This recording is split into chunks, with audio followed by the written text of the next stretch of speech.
I'll have to come back to this later.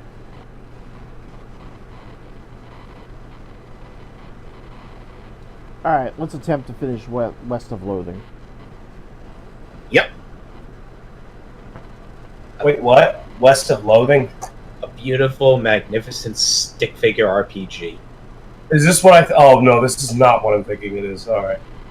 It's like a sequel to Kingdom of Loathing. I was thinking of this game that Adult Swim put out where you look for your son's killer, but, like, you can just kill everybody. Madness Combat? No, not that. It's Adult Swim put it out. Let's see what it is here. Because this thing looks like a total gem if you just want to cause some mayhem.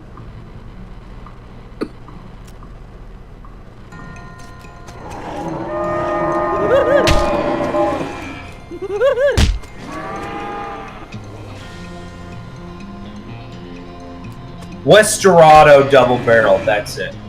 Oh, this thing's a fucking masterpiece. They say it's open world, and by that I mean you can kill everybody. The random old lady on the street, like, apparently, like, the killer of your son's always randomized, so it's actually kind of worth it to just shoot everyone you see.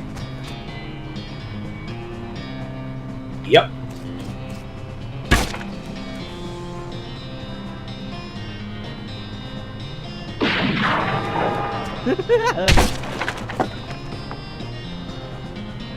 Love it, Adult Swim and Devolver Digital are the ones who put out really crazy shit.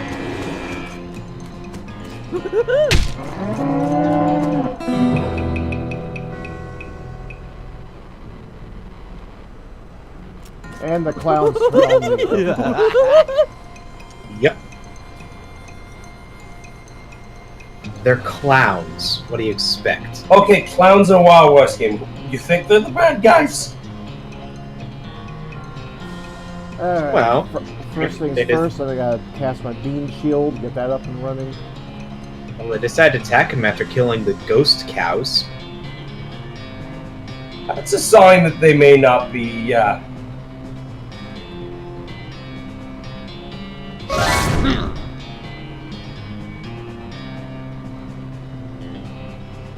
Alright, beam golem's up, now time to start putting on the hurt.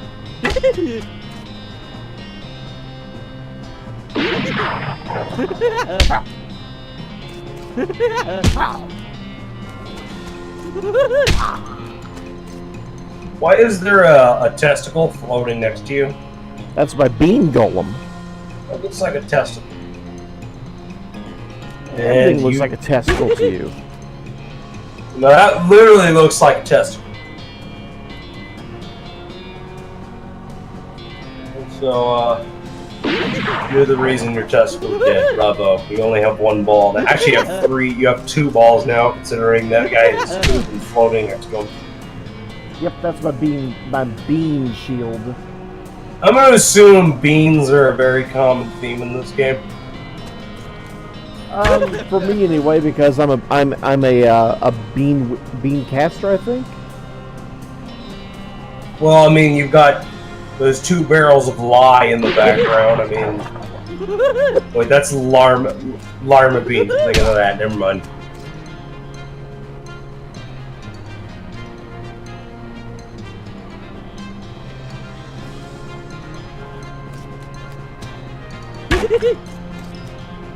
Wow, only 2 hit points damage? I'm shocked.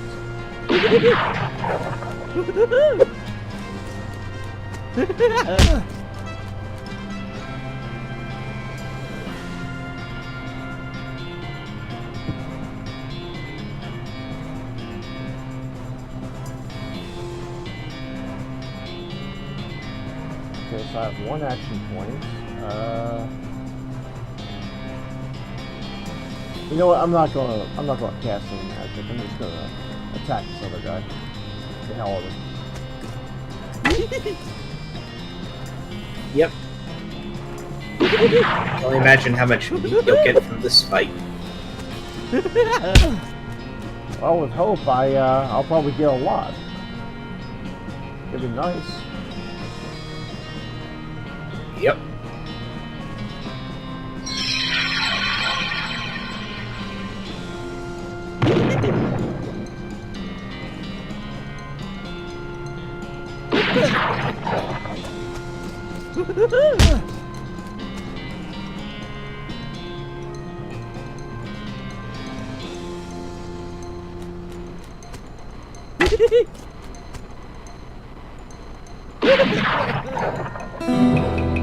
Oh, finally I got that battle done with.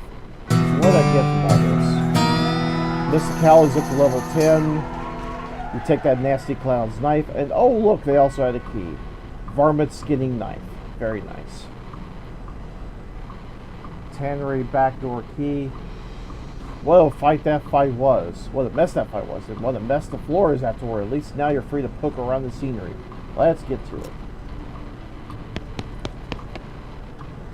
This body must have been lying here since the cows came home. There isn't much left in them. Search. Tannery St. Rage key.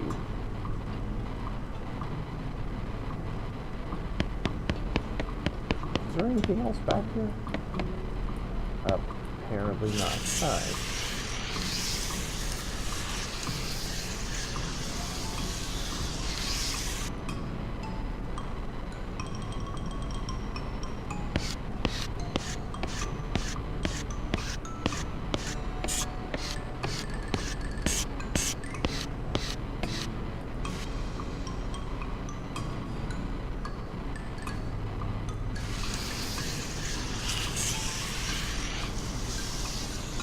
Yeah, I forgot there was only one door. So we'll go ahead and unlock that door and jump into the mess. Oh boy, oh geez, this is not a good situation to be in. You quickly hide behind some old tan hides. Huh? Is that why they're called that? There are 3 clowns out here, each armed with a nasty looking knife. One of them is licking his knife, and the sound makes you think that maybe he is literally sharpening the blade on his tongue. They're facing down 2 of the stretched hide cows, and a monstrous thing that looks like an entire cow skeleton draped in flayed cow skin.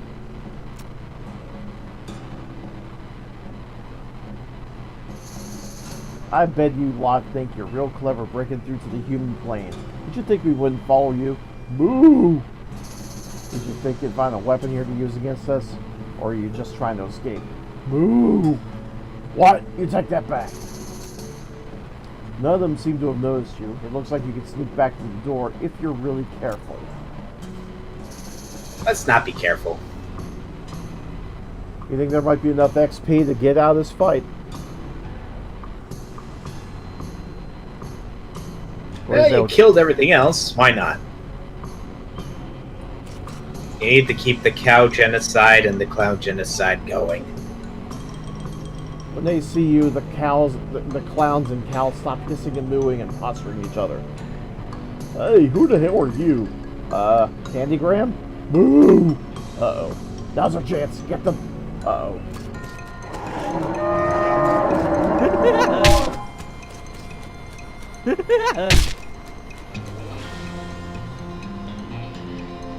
Okay, I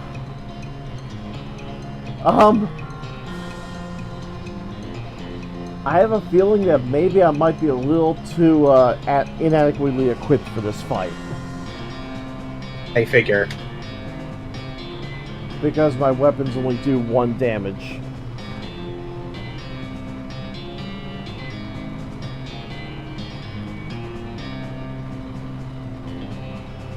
Okay, well, why is skinned cow leather fighting you? It's possessed. It's possessed. Okay, that's okay. I literally did not know that. I'm like, what the fuck?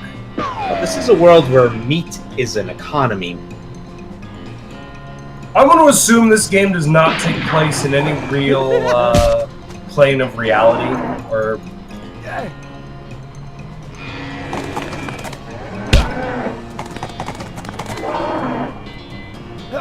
Maybe this takes place at the Valley Lodge in Manos. I have no idea.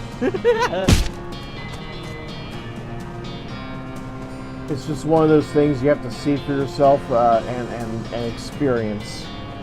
It's free, correct? No. Oh, of course not. However, the browser-based game is free. Is it the same thing? It's the same type of universe. It's just further back in the past. It's called kingdomofloathing.com. Alright, I'll give it a shot. It's free. What could possibly go wrong?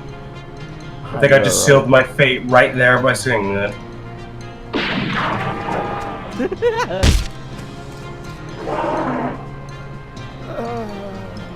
Well, as you commit a clown genocide, I'm committing a spider genocide.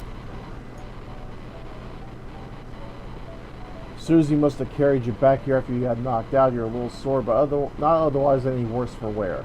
And you're pretty hungry. And sober. Day 3. You get the idea. You look at yourself in the mirror. Insult yourself. You call yourself a chicken-plucking, flower-flushing jerk. You gain effect. Angry. You're madder than a hornet. If your anger level gets higher than 3, you pass off in rage. And this game has a potty mouth. You call yourself a yellow-headed vulture-chasing jerk.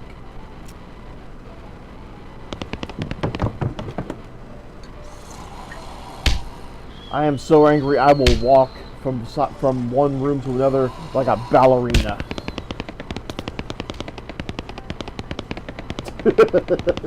Yep.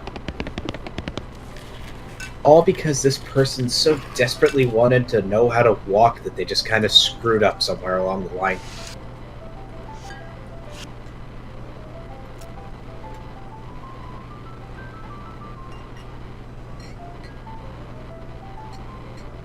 Ellsbury's eyes light up. Well, one of them does.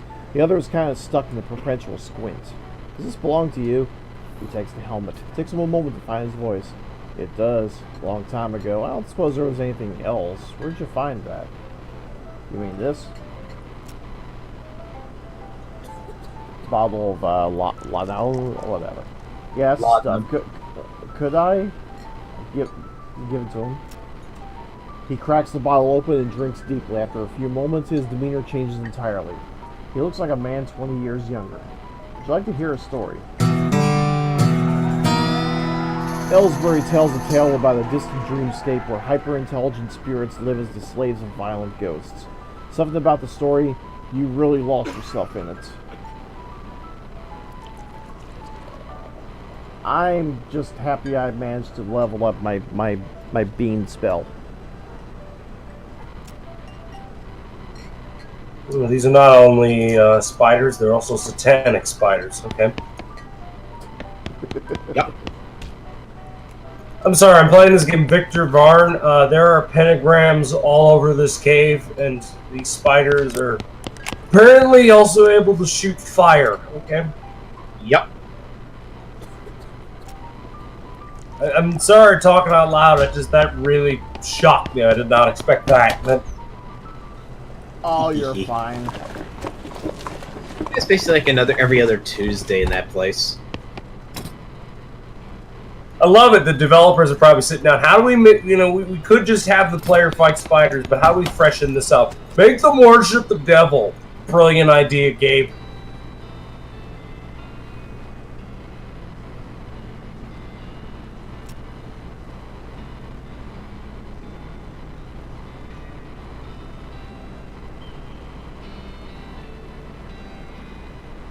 Gotta admit, I got a little envious when I saw you leave Boring Springs, so I figured I'd hitch a ride out west to see what I could see. And just look at this place. So much hustle, so much bustle. Sure is a lot of both of those. Hey, nice pot. Thank you kindly. So what's new? Well, to be honest, what's new is a profound sense of longing and loneliness. I'm sorry to hear that, Bill. Well, it is what it is. I was hoping I'd run across a similarly lonely cactus lady somewhere out here, or failing that, a normal human lady looking to marry a cactus. No luck? Now, yeah, of course, getting around is a bit of a challenge, but us cactuses live a long time. I'm sure I'll meet somebody someday. I'll keep an eye out. How much is this game? $10. This totally seems like my kind of thing, just random nonsense for the sake of random nonsense. The more I listen to this nonsense, the more I want to play this. The game seems simple enough. It's a turn-based RPG. It just happens to be weird as fuck. Okay, let's go ahead and wander about a little bit before I proceed to my next objective. You find a crate of supplies bound for a nearby army fort. Looks like it fell off the wagon, or the driver fell off the wagon and was too drunk to strap it down. In any case, looks like it got knocked open by the fall. See what's inside. You fish through the crate and help yourself to its military contents. It's not like those army cowards have any use for it back east in their coward hidey holes. Let's see, we got a full canteen. There's some very old water in a very old canteen. Drinking it would probably give you tetanus, which was discovered very recently. What? What the fuck was that? Drinking it would probably give you tetanus, which I heard it. I just don't want to believe I heard it. Tetanus was only discovered recently. Also, cancer is not the name of a candy bar. It's actually very bad for you. There's this thing called AIDS running around. I think just have some noodle soup and Sprite. You'll be okay after that. What the fuck? That's funny as shit.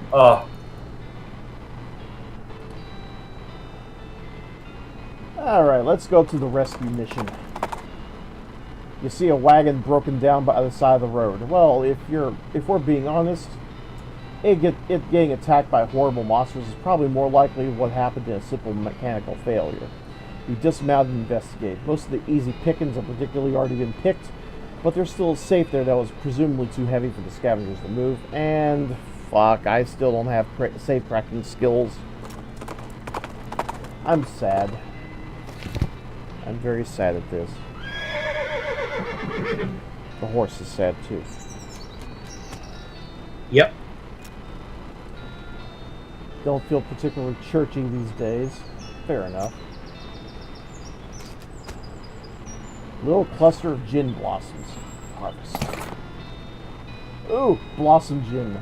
This is a bottle of liquor made from northern gin blossoms. It's pretty bitter, so it helps to have something sweet to follow it down. Wow. I recommend this glass of tetanus. I'm kind of shocked there's no reference to the band. Because usually the browser game would have references all around to various things. Copyright. Because the browser's free, so they can kind of do whatever they want. But when you're charging money, the line's a bit more blurred of what you can and can't put in. You know, that actually makes sense. And now I'm sad because of it. Well, that's the nature of the beast. I mean, you want to make money, you're going to have to cut some corners. Gosh, a real-life nun. Yes, I'm Sister Tabitha. I'm Reese. What's with the cots? Well, with the cow attacks and so on, I felt my faith would be better served by running this place as a clinic rather than as a church. I also sell medical supplies if you like your healing to go. You have any... Can I buy some medical supplies?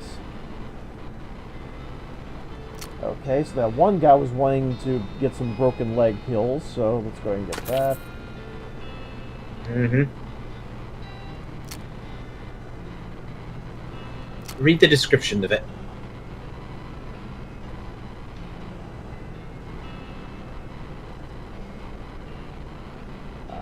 Once I can find it. I'll have to look at it once I get back to the menu.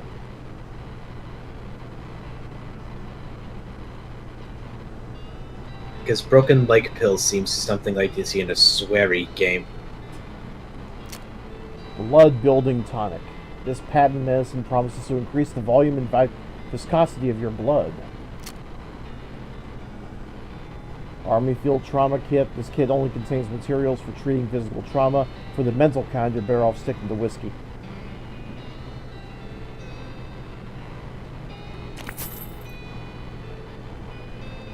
Okay, now to talk to her again regarding errands. Funny you should ask. I've been experimenting with the healing properties of a purple grass that grows near here, but I've run out.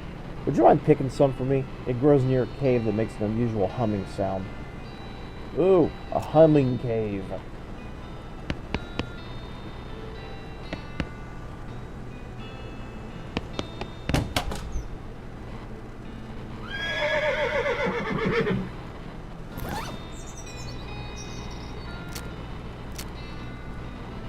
the broken leg pills. You're not sure which is stranger, that these work at all, or that they only work on legs.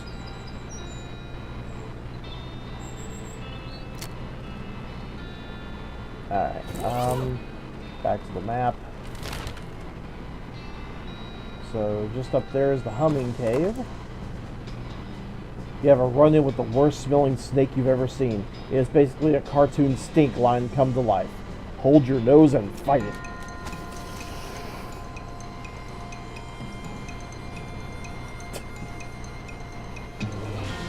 A Great Western Turlet Snake. Alright. Either way, it'll burn all the same. Go Hot Bean.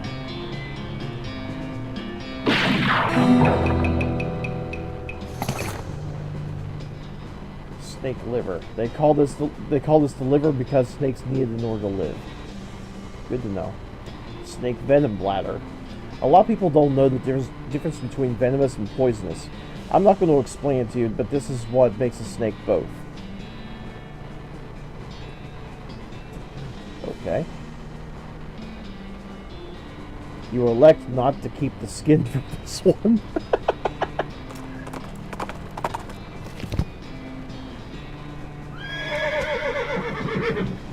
Alright, what does Susie have to say about this cave?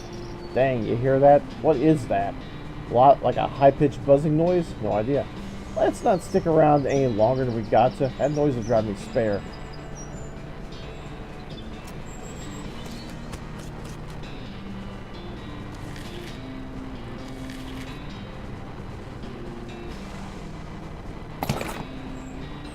Yay, purple grass. And I'm curious. Let's go see what's in the cave.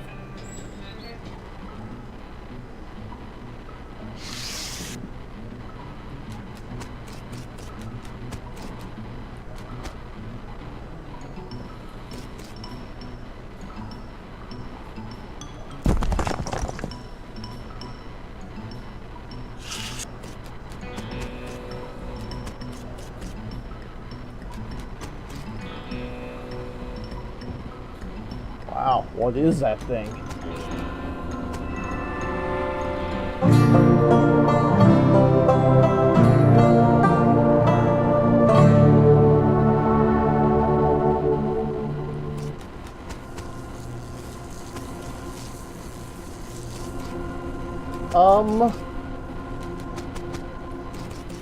Okay.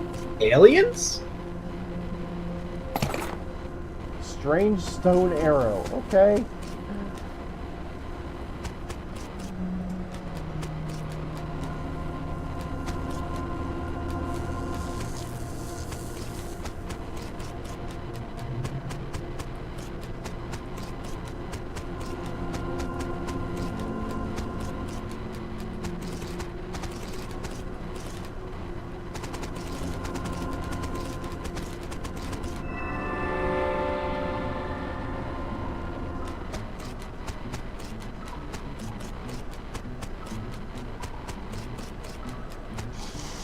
I can only hope there's no lasting effects from doing that.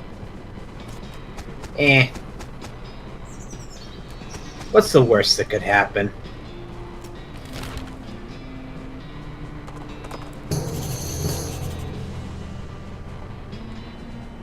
The strange stone arrow you just found starts going crazy, beeping and booping, whirling around of its own accord. It practically drags you in the direction of a strange, decrepit-looking house. The Professor's house. You know what? No, I'm gonna finish this mission first.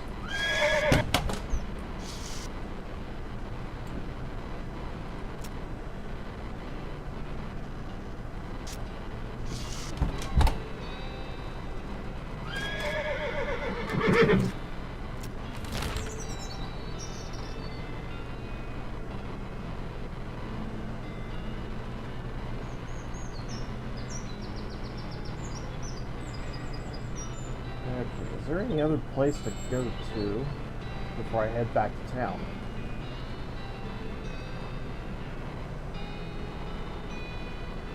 Actually, I should probably head to the professor's house on the way back. I'm sorry, the professor. Professor. Yes. Is he a cat, or is this some sexual joke? It's a Pronunciation. it's a play on old Western slang. Oh, okay. I thought it was a cat. You know, honestly, this game has already, like, again, it's playing it so fast and loose, I'm willing to believe anything at this point.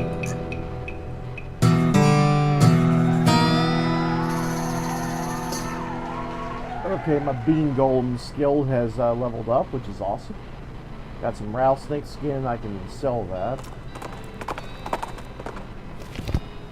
The beeping machine leads you to a ramshackle house in the middle of the desert. What does my lady friend have to say? Looks like a regular old house. You sure that this is where that gizmo said to go? Maybe it's weirder inside. Ooh, a coffee cactus.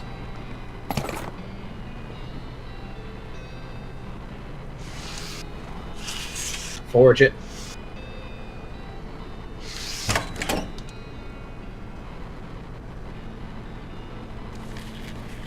Alright, before I even talk to this professor, I'm going to look around. The professor's toilet isn't in very good repair. Let's flush it. Take that, toilet. Now where's he gonna shit? Fucking vandal. All he did was flush his toilet. This appears to be an extremely powerful magnifying mirror. Basically an inside-out microscope. Check yourself. Check yourself, best wreck yourself. The microscope mites that live in your eyelashes seem to be getting along just fine. These books are so boring it's a wonder the shelf isn't full of holes.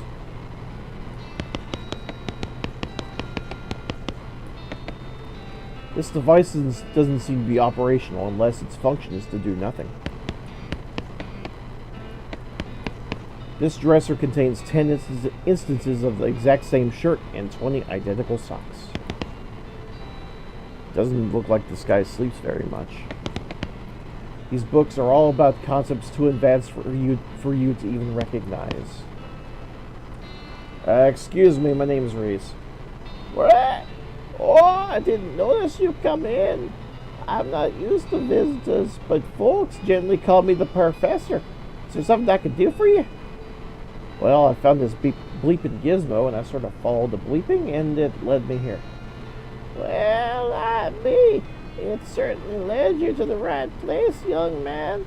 This is L vibrato technology, and I happen to be as much an expert as anyone alive today.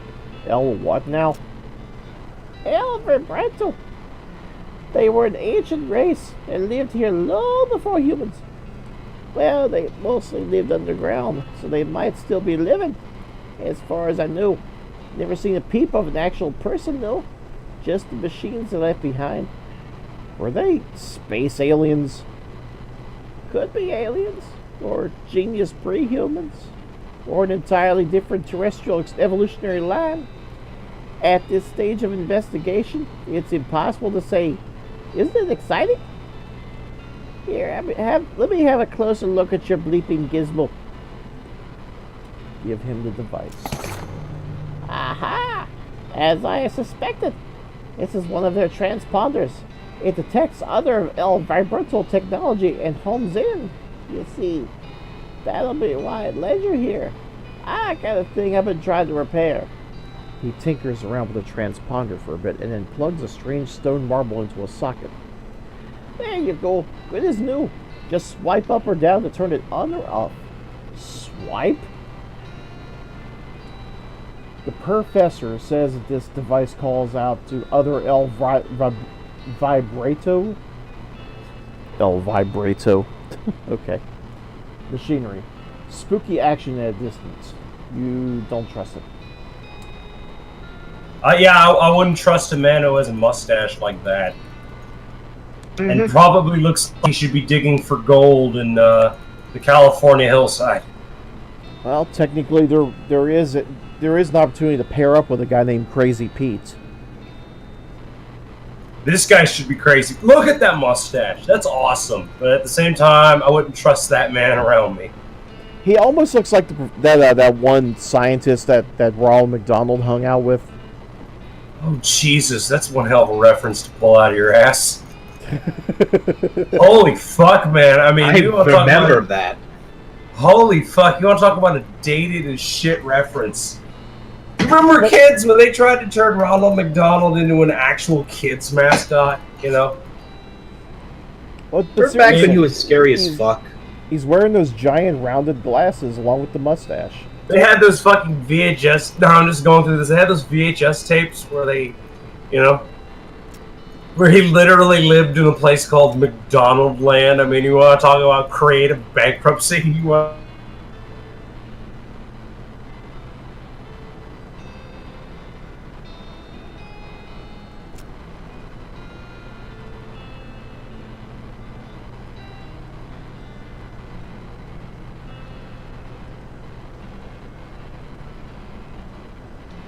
Kiri, you still there? Yeah.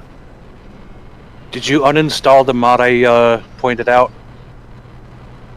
Yes. Never installed the B mods, so. No. The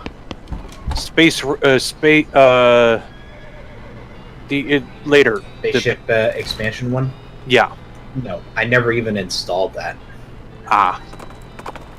The spaceship mod race compatibility patch. You didn't install that? I didn't install this. No, I don't. If it was something you just showed today, no. No, this was the other day. No, this was from the other day. Basically, whatever you showed us. No, I'm asking. Did you? I just posted a note a little while ago, about 40 minutes ago, stating that you should uninstall one that I told you to install a few days ago. I'll check that. I think I uninstalled them.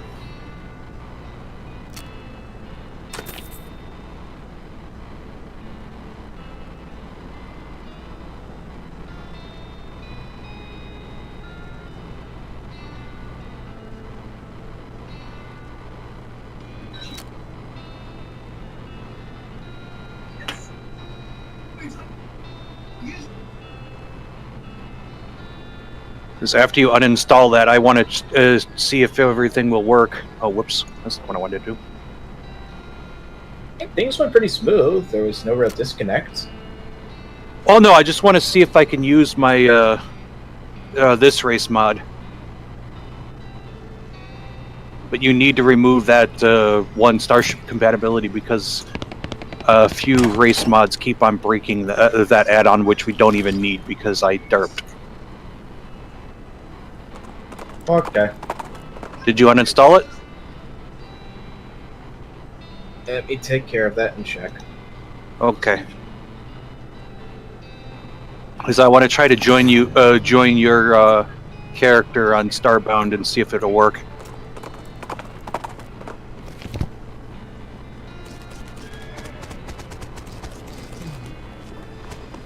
Oh, dear God, has this Spider Queen not heard of birth control? She's popping out eggs like fucking...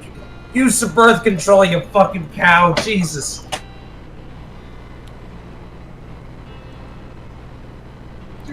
You would think that with that many legs, she would learn to close at least 2 of them.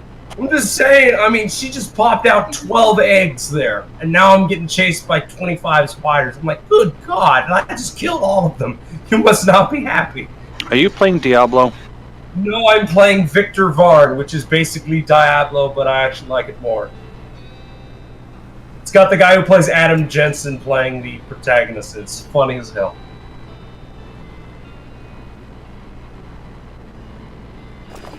Because the developers know he sounds like he had a stroke, so they gave him pretty funny lines.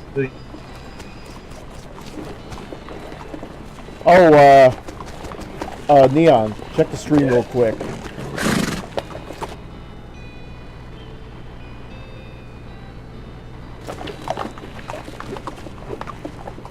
There's a reference for you.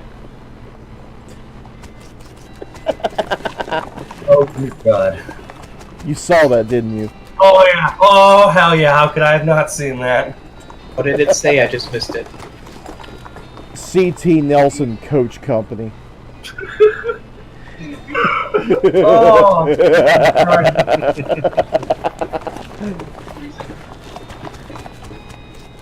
Jeez. That's cute. That's really fucking cute.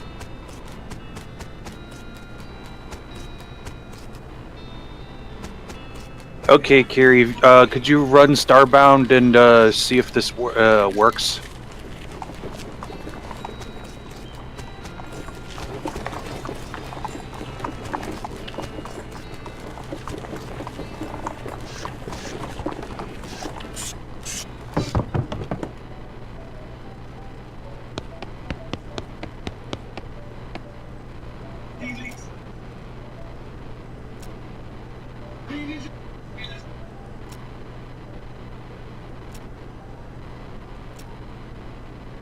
Okay, I still have to deal with the Potemkin gang and the pickle factory, so let's go ahead and take care of that.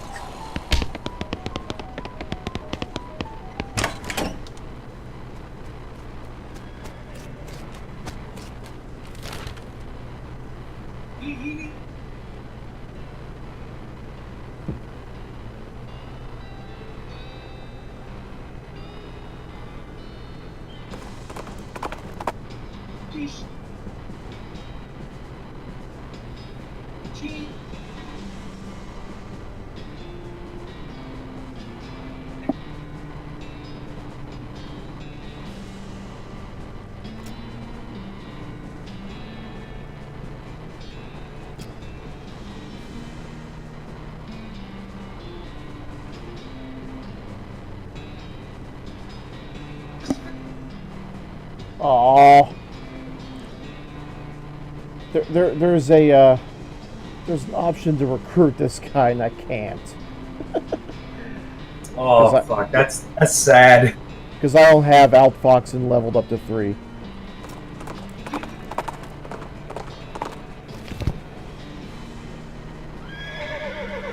I love his hat. I want to believe he actually skinned that cow it's probably made of. No, he skinned a clown. That's what that was. Oh shit, that's even better. He held that motherfucker down and skinned him like an animal. That's awesome.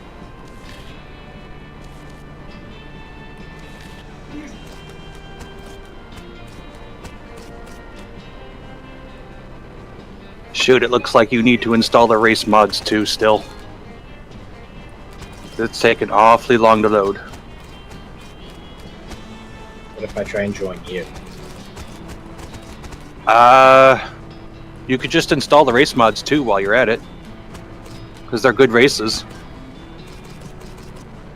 Come on. Fucking crashed on me. The bandit looks distraught. What's the matter, buddy? I lost my belt buckle. Did you look near the bar? Oh, good idea. I'll look there. Let him go.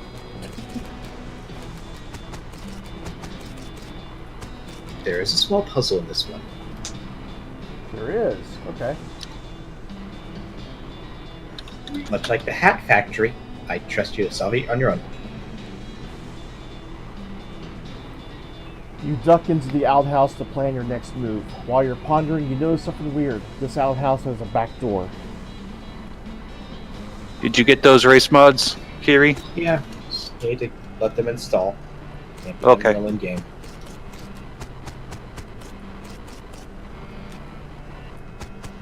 Let me know when you're ready.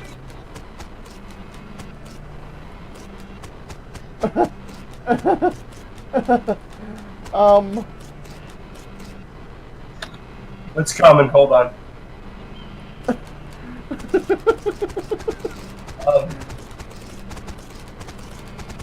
Oh, you gotta be fucking kidding me. Oh, Jesus Christ, that's amazing. No wonder that guy was blocking all the entrances. I love it. They have to give a reason. It's just brilliant. I mean, this is a game where they didn't even have to, because the rules can be bent and broken in so many different ways.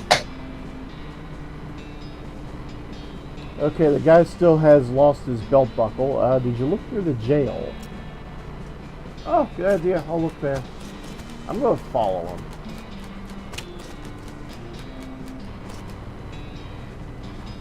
Did you look near the hostlers? Oh, good idea. I'll look there.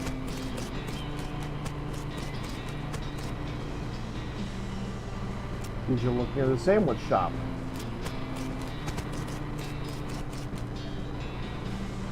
Did you look near the town hall?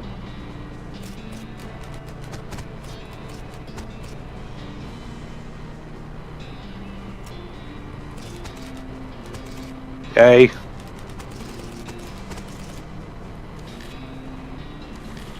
Do you mind adding me to party? Let's see. What's your name? Should be in the chat there. It's Red Fox Buzz Buzz.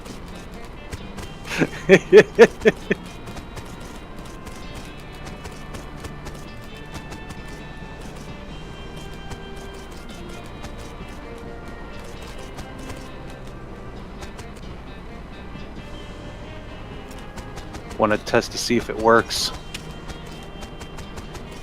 Yeah, it does. Because I wanted to play this race.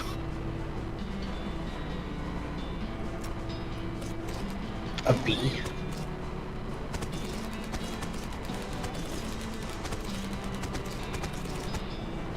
Someone's playing Corruption of Champions lately. It's just one of the races.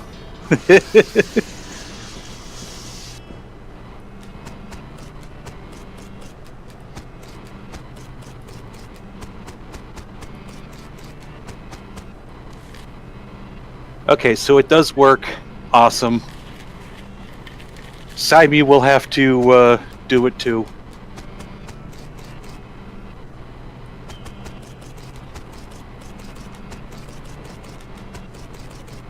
Hey, baby, I hear the blues are calling. Toss salad and scrambled eggs.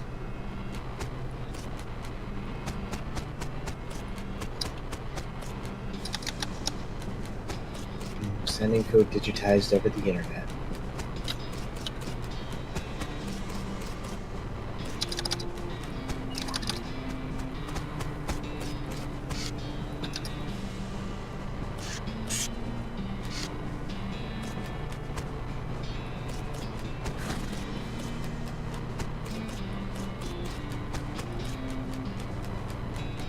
All right, I'm gonna get off voice now. Okay. See you later, Red. I'm just glad that things are working now. Yay! I found the problem mod.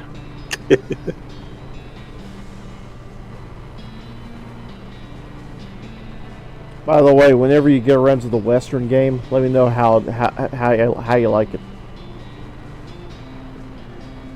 He already left, didn't he? Oh, hell yeah, he already left. What do you think? What do you think he was going to do?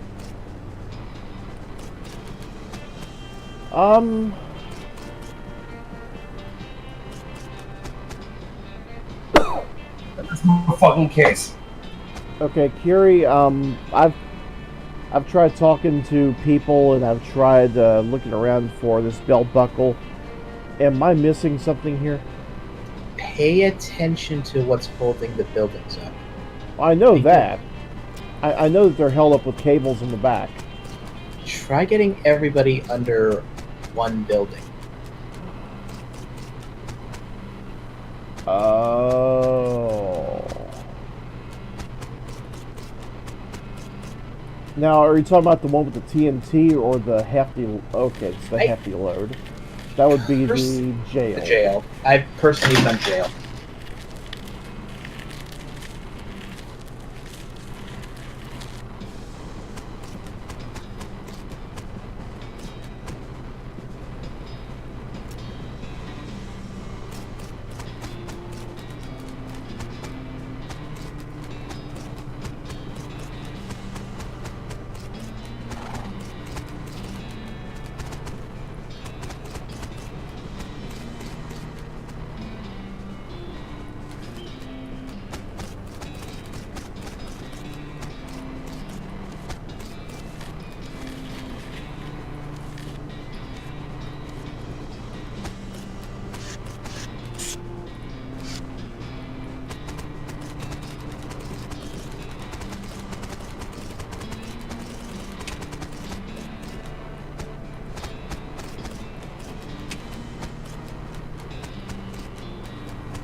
Yeah, this actually makes sense.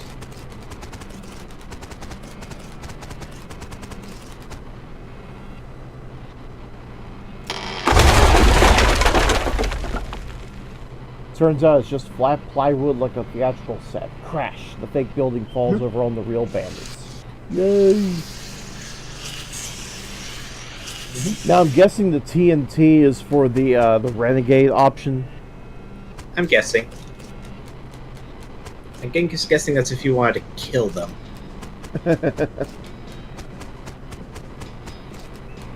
So for the Black Hat Gang, I just don't know how you kill them.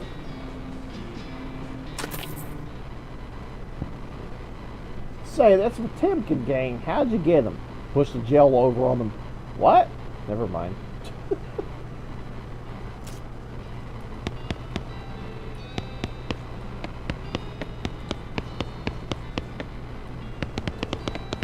All in a day's wipe.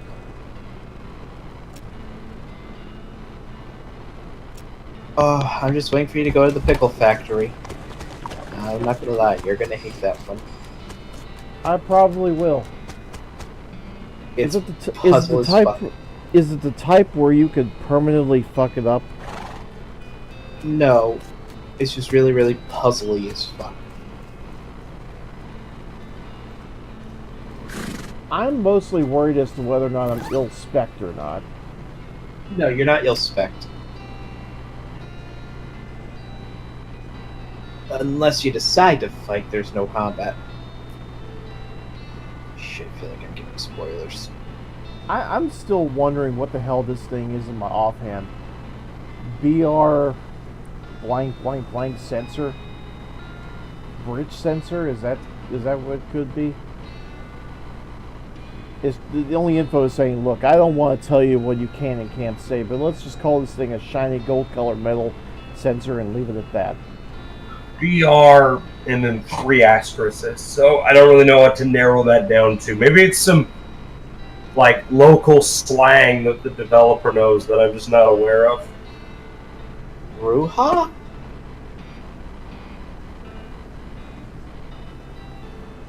Either it's just some shit he made up, or it is some local slang. I mean, I don't know if the developer's from like Australia or some other shithole part of the world I don't know about.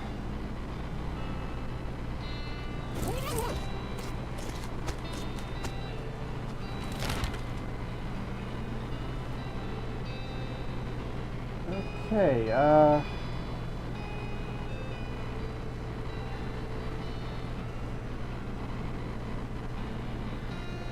trying to think.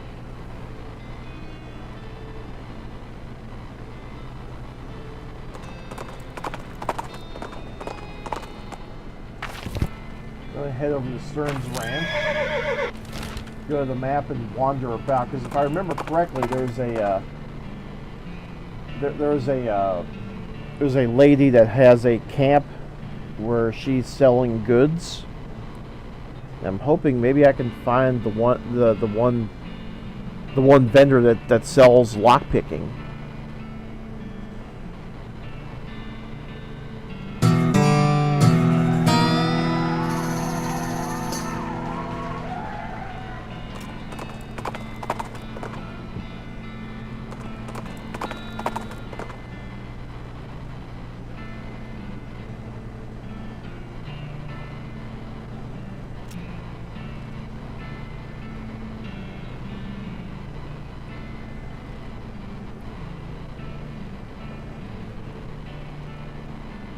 You folks okay? We're on our way to Dirtwater, but our wagon wind broke down on us. That's rough.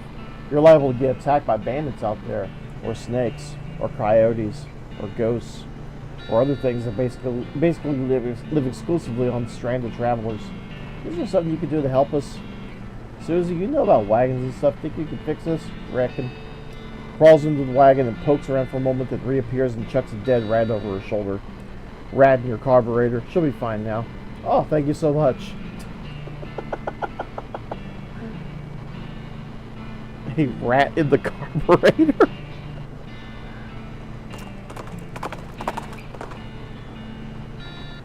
Ah.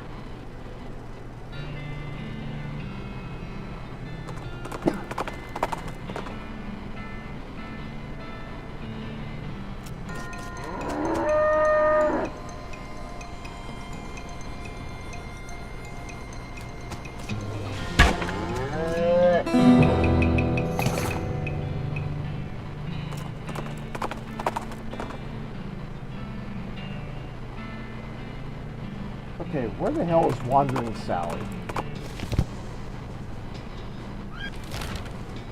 Out there wandering, I'm guessing. I hate to ruin the fun, but I gotta actually go to work tomorrow. Good night, man. I've just not been able to sleep, so I've just been fucking around. But good night, folks. Yeah, have a Night, good man. night, man. Come back soon. Hopefully, yeah, hopefully. Seeing the Hitman's Bodyguard tomorrow, so I'm not sure if I'll be on tomorrow, but I might be on pretty late. Depends on how long the... Yeah, but I'm going to go see Hitman tomorrow with a buddy. But, see ya. Have a good night, man. Take Yeah. care.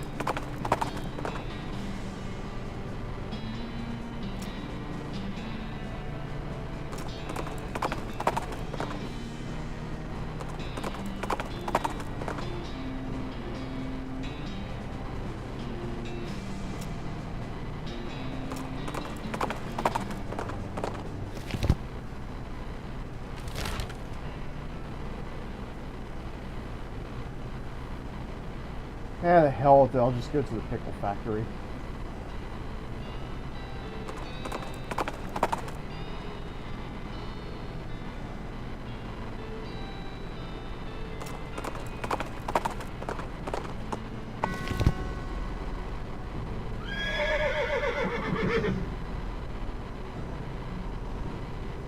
Hagen United Pickle Factory.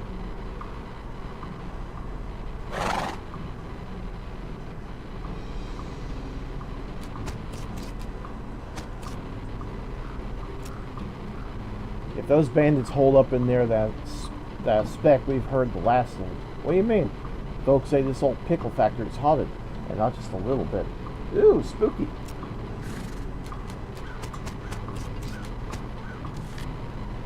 There's a patch of pepperoni mold growing out of this grave.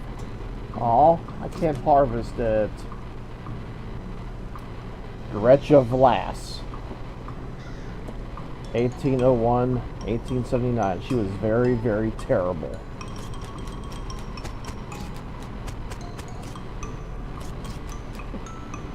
Not exactly very Vlasic, was she?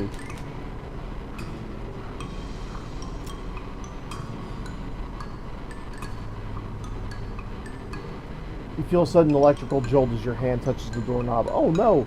You're late for your shift. Mrs. Vlass is gonna be so mad. She might literally bite your head off. Okay, well, not literally. Probably. Quick, get suited up. You clock in and hurriedly put on your bright green coveralls. Mrs. Vlass is predicted as furious. Late again? You better stop taking this job for granted. You think you're going to find a place with a nice dormitory and reasonably priced company store like ours somewhere else? With your skills? You're doing 3 shifts today, Buster. Get to work or you're on pickle hopper duty. Pickle hopper duty runs you ragged, like always. Keeping the hoppers filled to keep a constant flow down the chutes means you're constantly at near sprint, because you have to manage the chute shunts to keep the levels equal. If you get uneven pickle levels, Mrs. Vlass knows. Nobody knows how she knows, but she knows. A whacking or cane is the minimum you'll get. Damn it.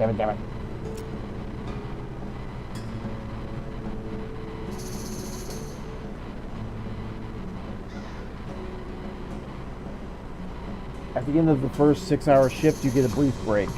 You cram a stale cheese sandwich into your mouth while Mrs. Vlass glares at her pocket watch, counting down 3 minutes to the second. Break's over, second shift, you go over to the salt tank now. Oh god. Managing the salt tank isn't as strenuous as the pickle hoppers, but it's still never-ending tension. The brine concentration has to be constantly monitored and kept at a specific level. Oh, specific measurement, I'm sorry. Which means constant adjustments. Meanwhile, you can feel yourself desiccating from the haze of salt dust that fills the room. If anything in this place kills you, it's probably going to be the salt tank duty. White lung is nasty business.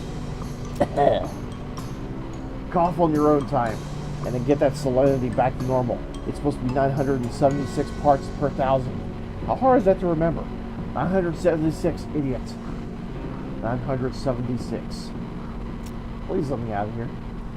You get another 180-second break before third shift. You spend most of it drinking water. company doesn't charge for water, but you've heard a rumor they're considering it. Breaks over, get to the boiler. Oh no, please let me out, please. Boiler duty means shoveling coal into a furnace that runs a giant tank of boiling vinegar. It stings in here. You've tried to work with your eyes closed, but Mrs. Vlass screams if you drop any coal on the floor, or if you let the temperature get too low, or too high, or just for no particular reason. At least you're used to the smell of boiling vinegar. In fact, you can't smell anything anymore. Let me out, please let me out! 190 degrees, idiot. Not 189, not 191. What do you think we pay you for? You don't really miss your sense of smell, or not coughing all the time. You don't really want anything anymore, except to die. Let me out, let me out, let me out, let me out. With a gasp, you finally snap out of the horrible hallucination, or possession, or whatever the hell that was. Jeez, you can feel the sting of vinegar vapor in your eyes. Yeah, let's enter the pickle factory.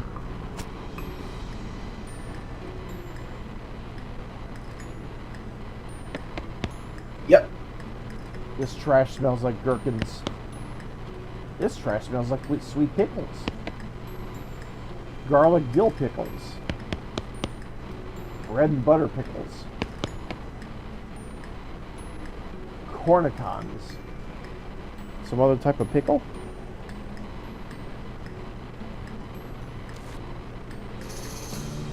This trash smells like half-sour pickles. You don't even know what those are. And this one smells like dill pickles.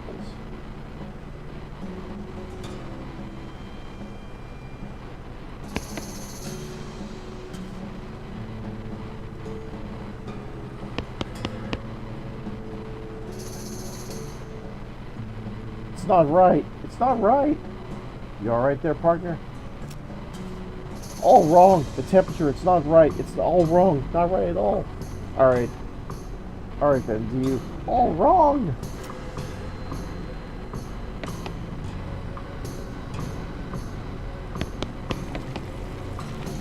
Temperature reads 93 degrees.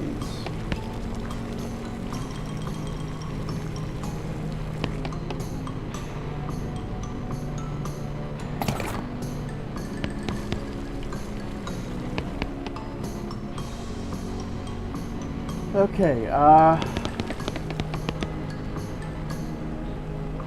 trying to remember. 190 degrees, was it?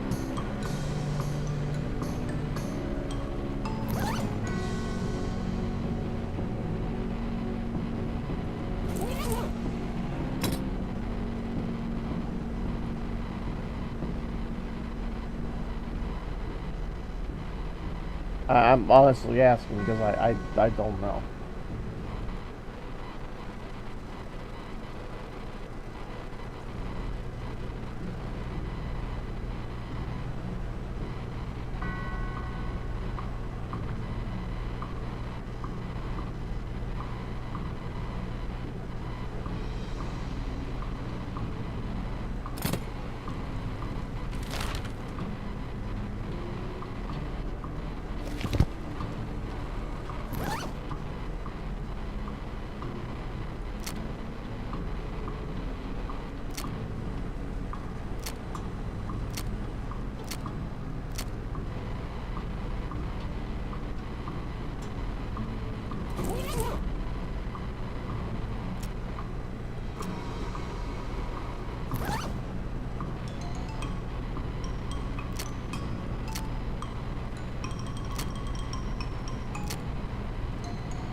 Okay.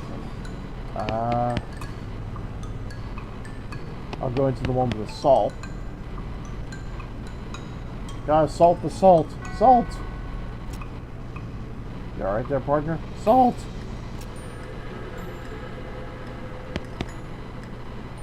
The salinity meter reads 531 ppt.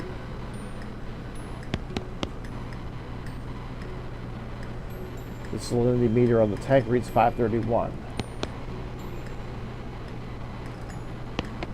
Do you remember what she said the salinity of that salt needed to be? The sad part is I don't remember.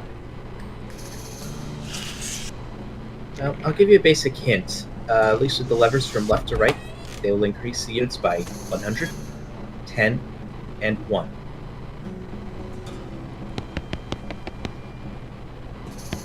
Go to her grave and you'll find it. Then she'll repeat everything.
$976.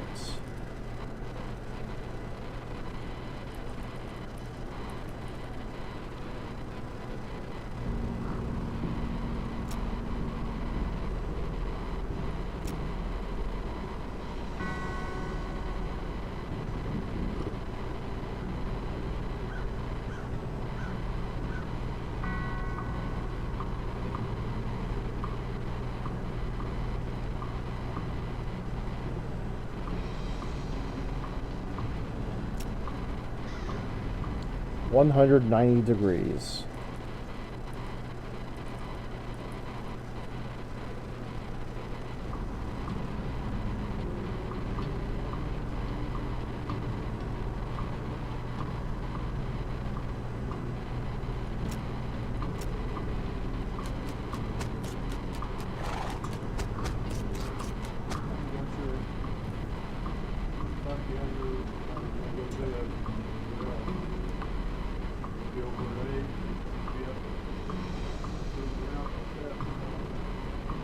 Alright.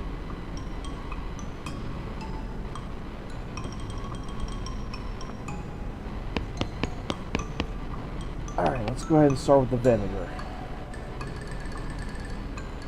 It needs to be 190 degrees.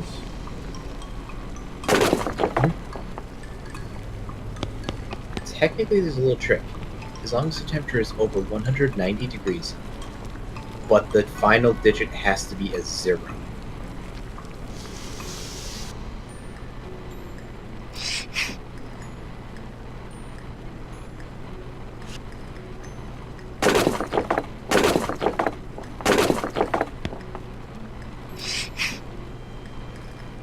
Vinegar heats up by 8 degrees.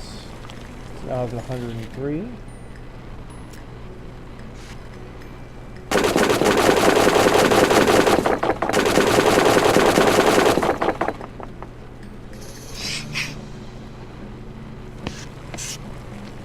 Alright, 164.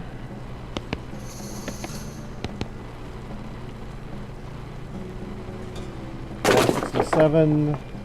170, 173, 176, 179, 182, 185,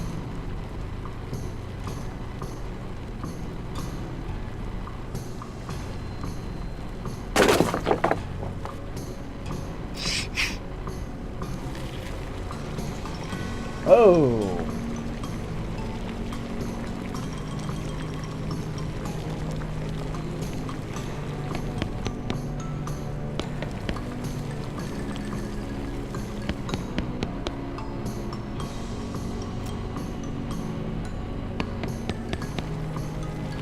Okay, 193.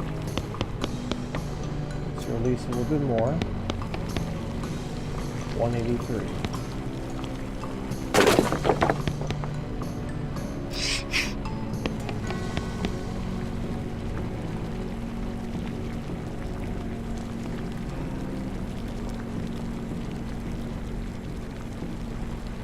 Now, turning the release handle at the end will reduce temperature.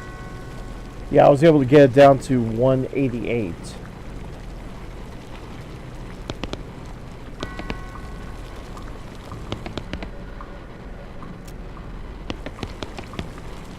Okay, it's down to 178.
Wow, it really does not want to go anywhere near where it's supposed to be.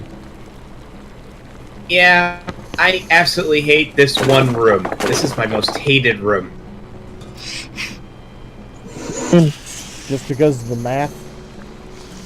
Yep.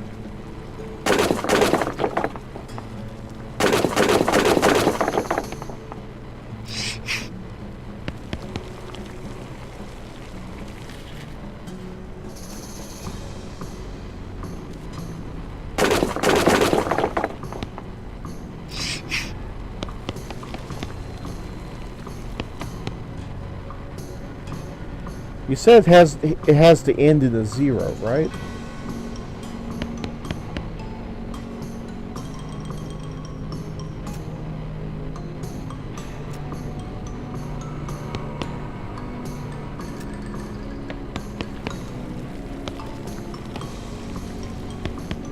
Okay, 230. Release some more steam. 220. 210. 200.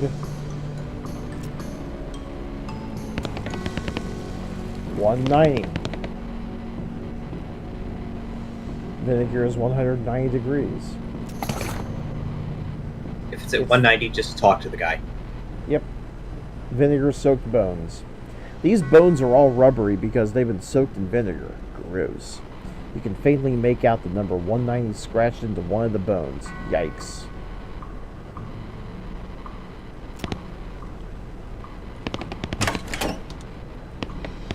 Alright, now for the salt. 976 salinity.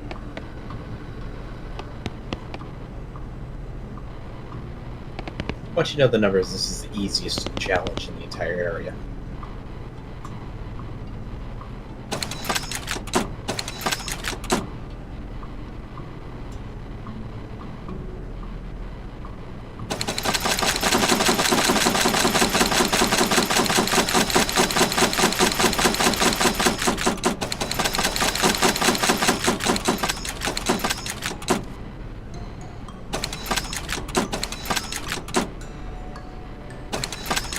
You only have to just set the one of these that are at the proper number, and that's it.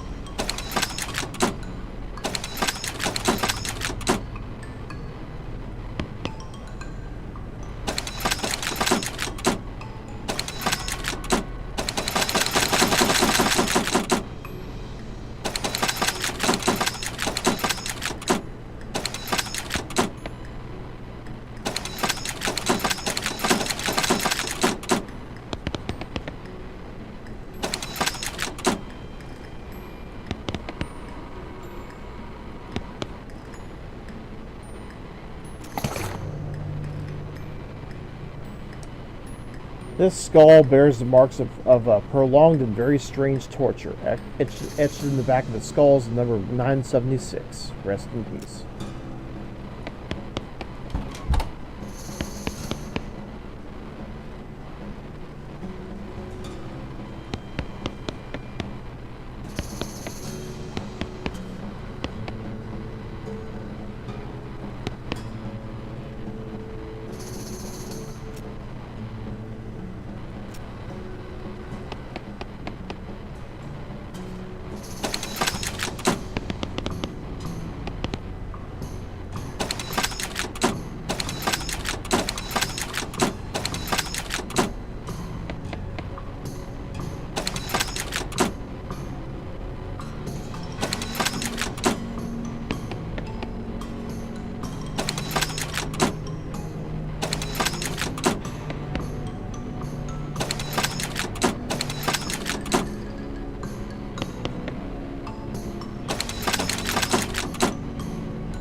Now I'm guessing that the puzzle here is just to simply have all three of them match each other. Yep. Basically, you want to have them set at the same number, 11. Just pay attention to what happens with each of the slots.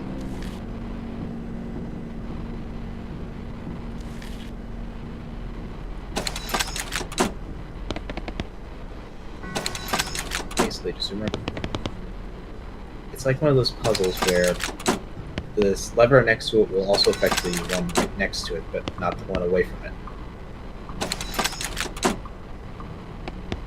Okay, never mind.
12, 10, and 11.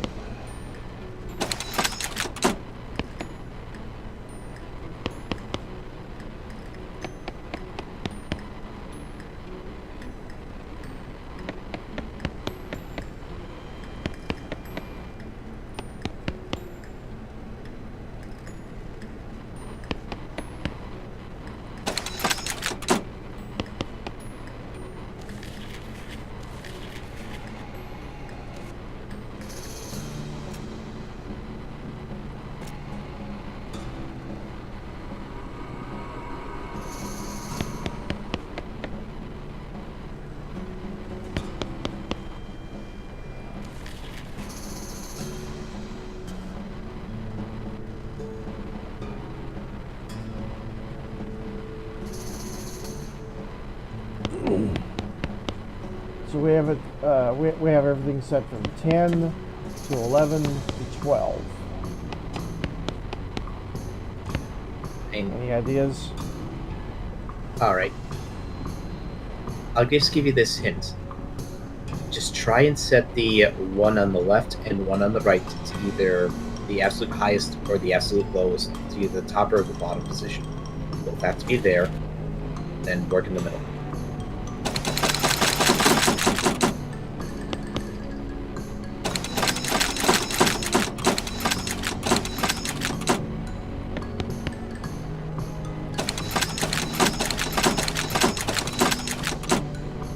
Start on the sides, and work in the middle.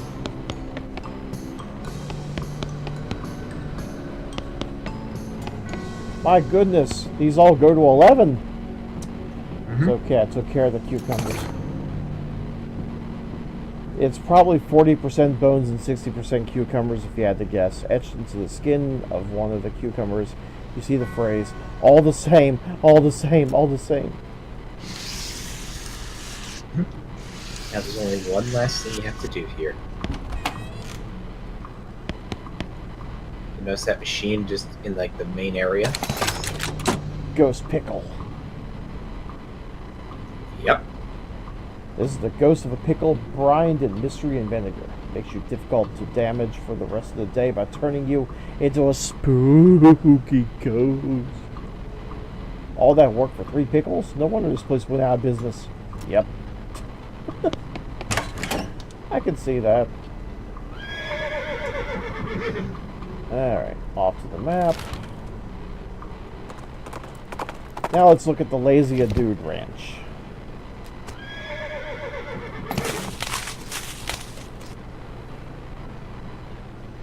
Looks like somebody's been washing ferrets in this thing. Yuck.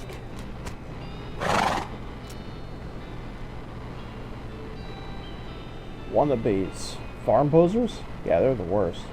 Nice yurts, though.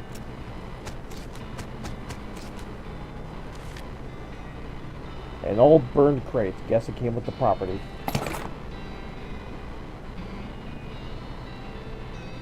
This rope has already been tied into a lasso for your convenience, which is lucky because you have no idea how to tie a lasso.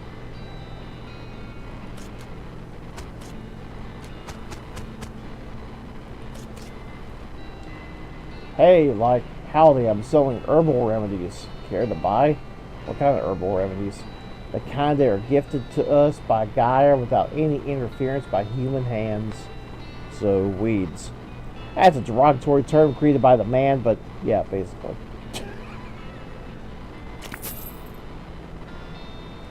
Groovy. This is a little pile of random dried weeds folded up in a sachet of paper. Garbage stored in garbage, essentially.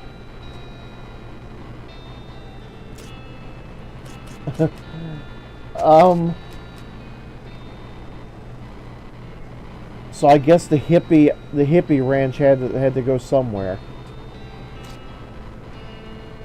I guess.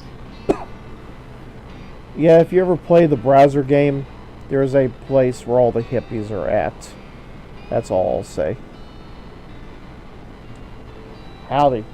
Hey, yeah, howdy, man. What's happening? Yeah, that's what I was wondering. Oh, not much, man. We moved onto this little patch of land to grow crops, but then we decided it's more natural just to let Gaia grow whatever she wants, man. I bet that's easier, too. Right on, man. Neat. Where'd you get that hat? Oh, this, a friend of mine made it, man. I forget which one.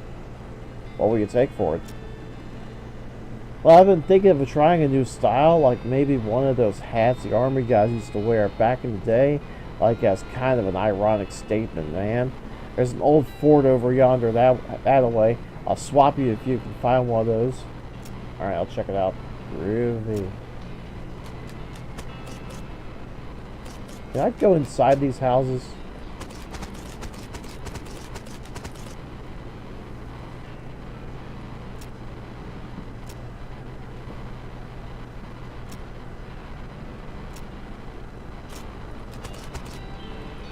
Nope, I cannot go in the garden in there. Louise Lathrop. Why the long face? Oh, jeez. Basically because I'm stuck here farming with a couple of dummies who don't know how to farm a damn thing. So they just let the weeds grow and call it natural. I'm so sick of eating dandelions I could scream. How'd you get in this predicament? headed west after graduating baking school. He fell in with these guys because they talked a big game about natural grains. Fooled I was. I didn't realize all they were really interested in was getting silly on loco weed and not doing any work.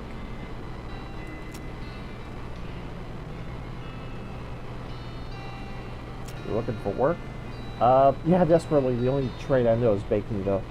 You know somewhere that's hiring a baker? Heck, even unpaid would be better than this when it comes with room and board. I just want to get out of here. I don't, sorry.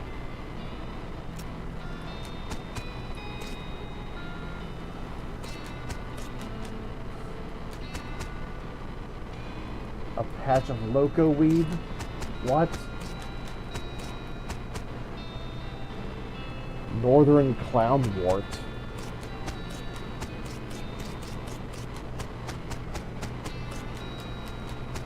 Oh dear. What the hell?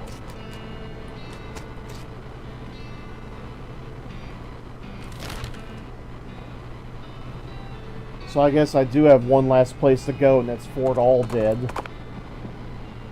Yep.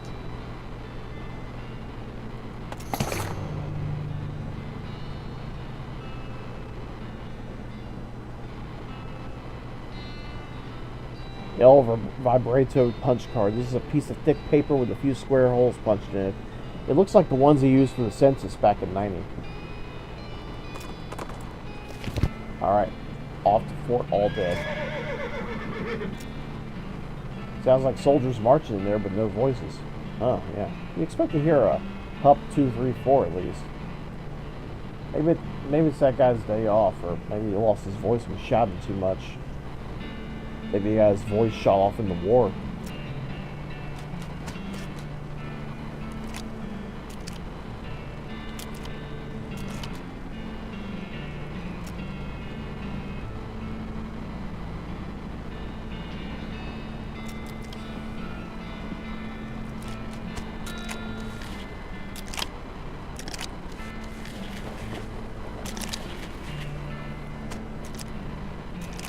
Strategy. Privy.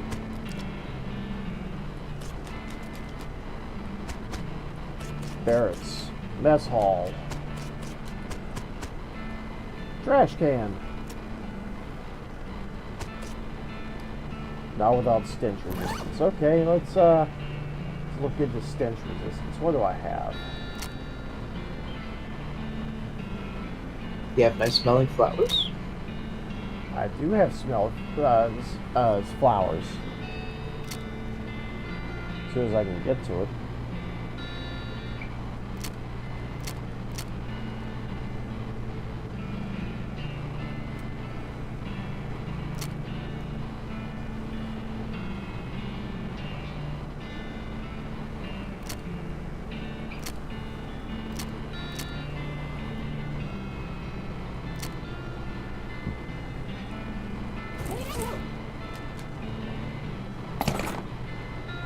Old patrol cap. This is a style of cap the army used to issue to soldiers, but doesn't anymore. 7 decades hand seal will be lost to history and then reinvented from scratch.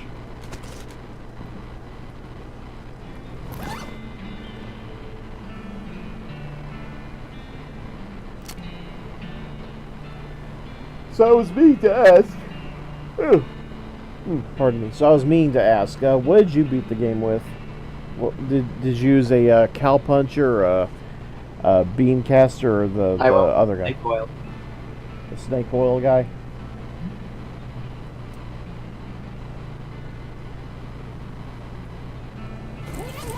You're lucky. You get to lockpick everything.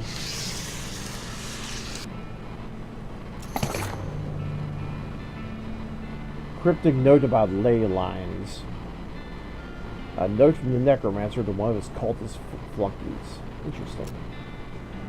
There's also an evil-looking leather-bound tome. Introductory Nex-Mex. This black-covered book, written in black ink on black paper, is a primer in the arts of southwestern necromancy, otherwise known as Nex-Mex. Gives you the grin and skull skill. Let's go ahead and read it. Seems to have been written by one of Necromancer's cultists. He and several others were reanimating the dead soldiers here on the theory that the best undead army would be a literal undead army. The hitch in the plan came when they raised the officers who decided they weren't going to take orders from a bunch of weirdo civilians. The last entry suggests the author and his cohorts were planning on abandoning their station and reporting back to the necromancer, but the entry ends abruptly in the middle of a sentence. Fascinating.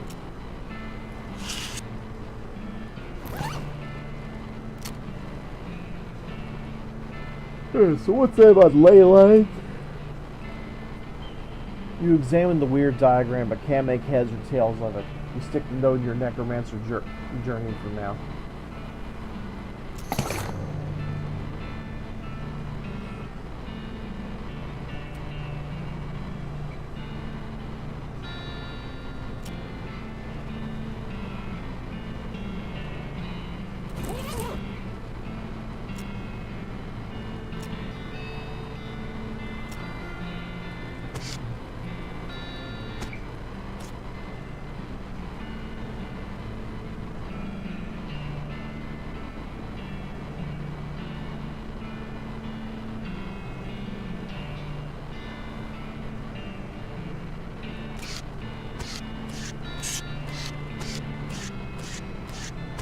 Okay, I'm not interested in fighting yet.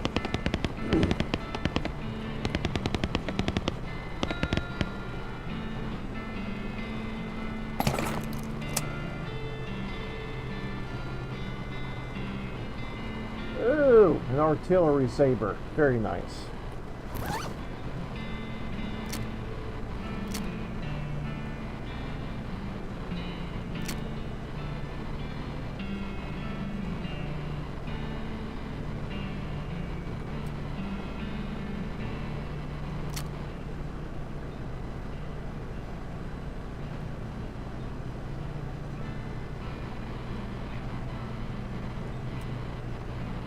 Alright, the toilet pistol is not doing wonders for me at all, so I need to get away from that.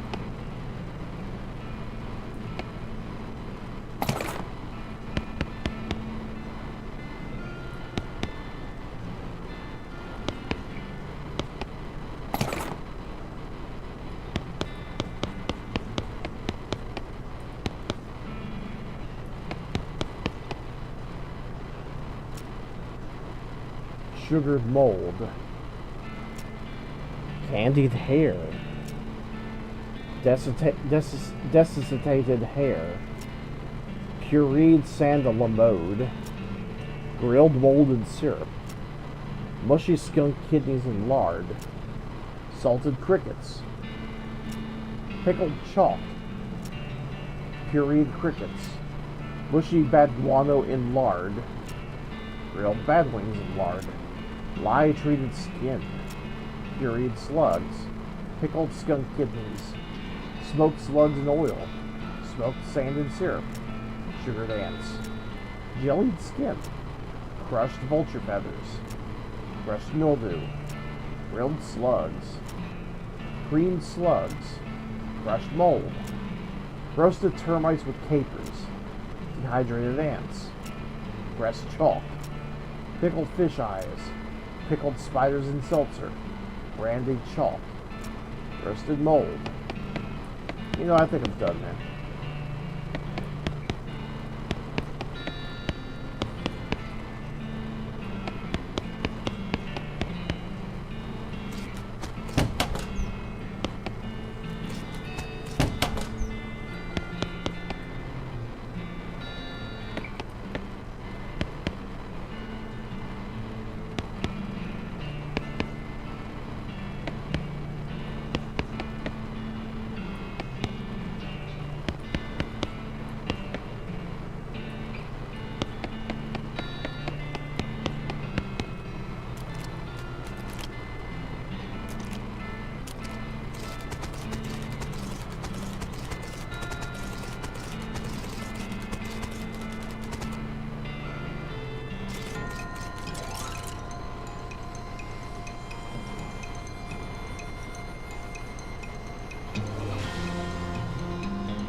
Okay, I really need a new gun. This is... I can't be running on this deputy pistol forever.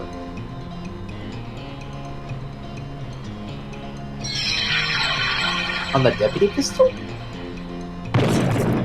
That's the only gun I have. You didn't get the 6-shooter? No, I got the bandits alive, remember? Oh, yeah.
Alright.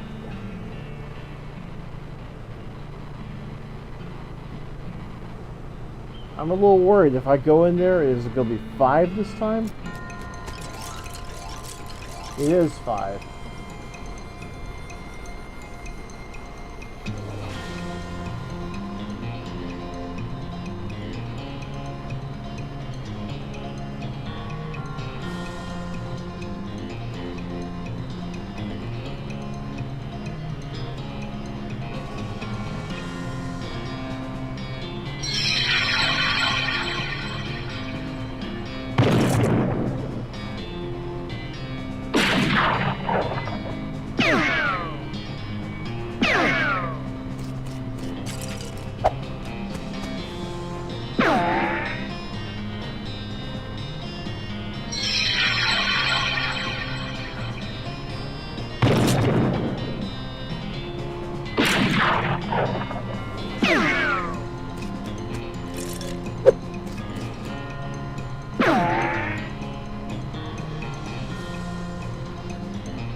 I know I can do this.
Cool, I recover more hit points every turn.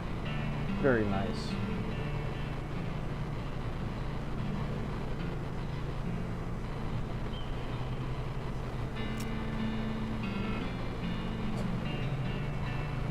Oh my.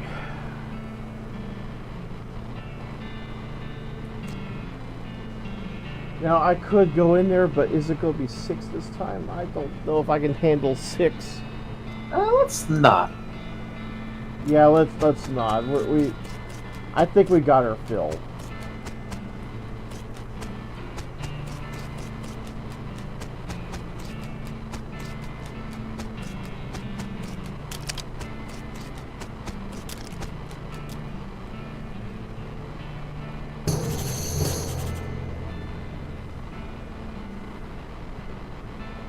Well, I found the circus.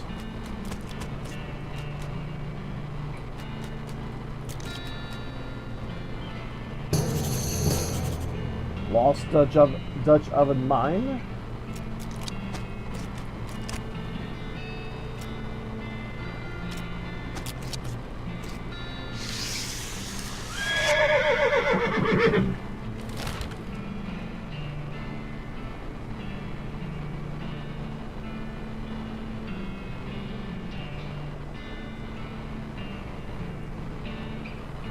I'm a little afraid of going to the circus, so I'm not going to go there yet.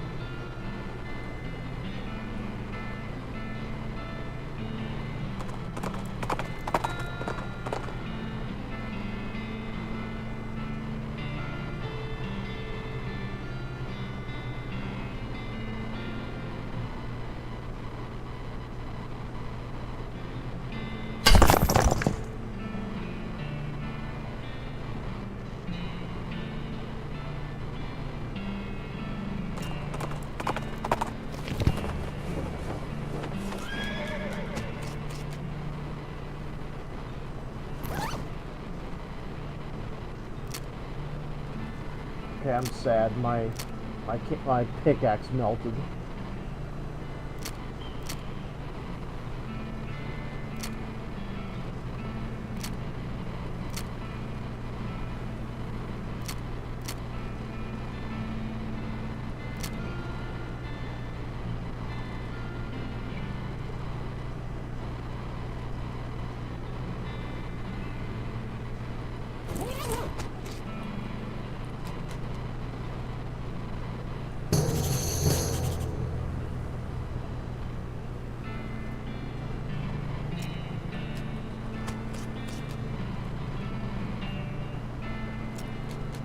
Alright, I'm out of binoculars, so I can't find any more locations, at least for now.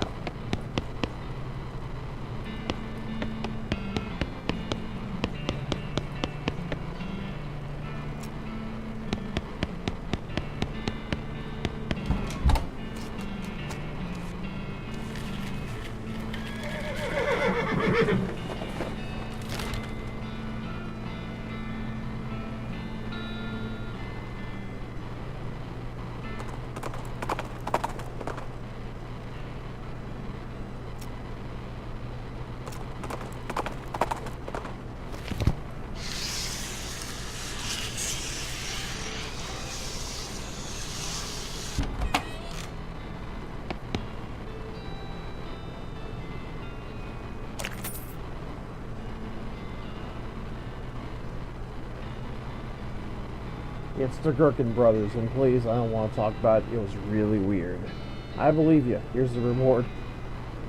Looks like these things are still twitching. Better lock them up just to be safe.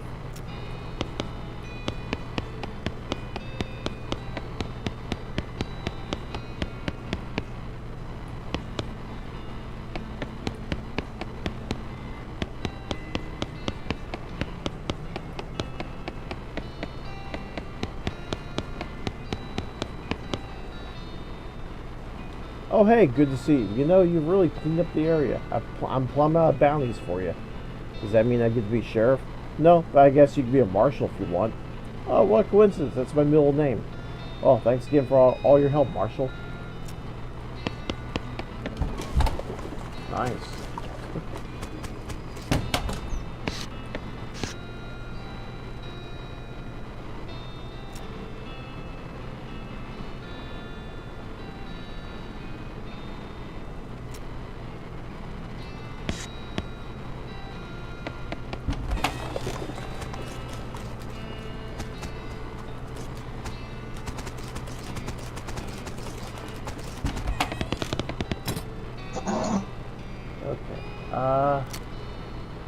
Let's go ahead and get some disposable binoculars.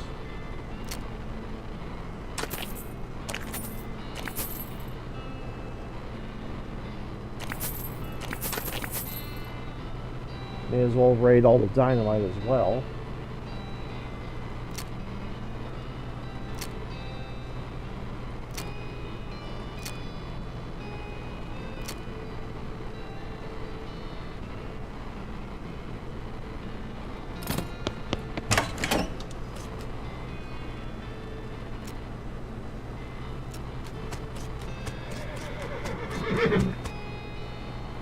Alright.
So what's up with this snake spray? Had a snake found and bust open near the ranch once. It was a real pain to the hindquarters. Are you setting up a gag where it turns out you were literally bit on the hindquarters? Well, not anymore, I ain't.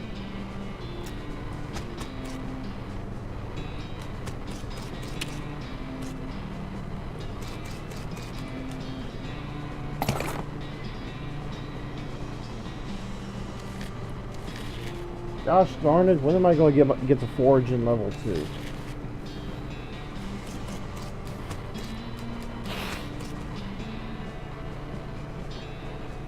An endless stream of snakes pours out of a hole in the canyon wall. Grab a handful.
Okay, I'm gonna really enjoy grinding out this snake hole.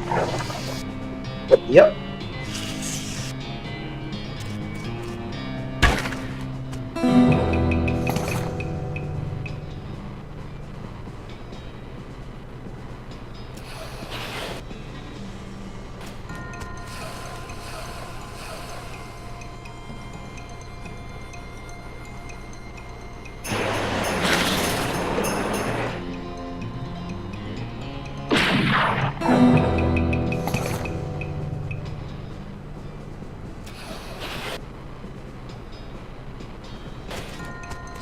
Grab a big one.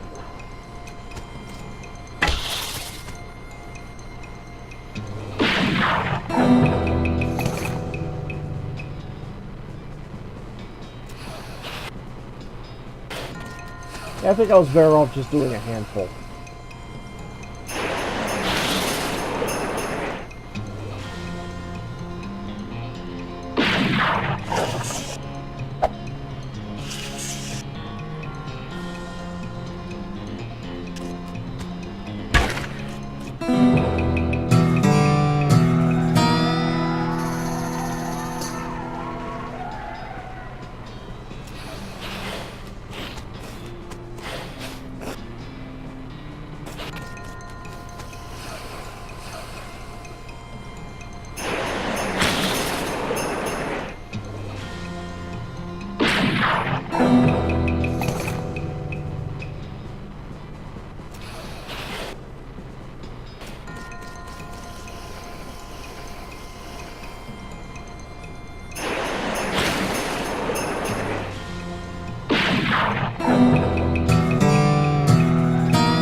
Hiding spots like these are always nice.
As you reach the center of the clearing, you are simultaneously struck with a profound awe and a terrible stench as you discover the largest road apple you've ever seen.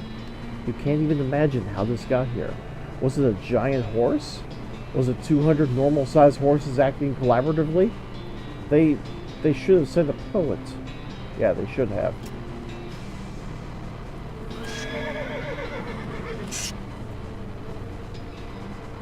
Doesn't smell any better up close. Clean it up. You make a little dent in it. Keep doing it. Keep going.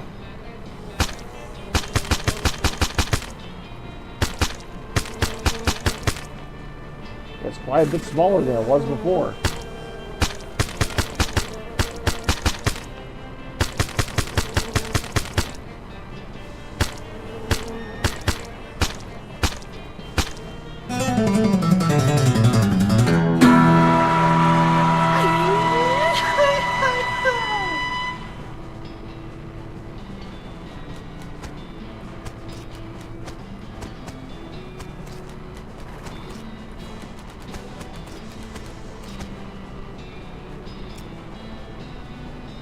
Are you just doing this for your health? Because I reckon we can find this a more entertaining option. Blah.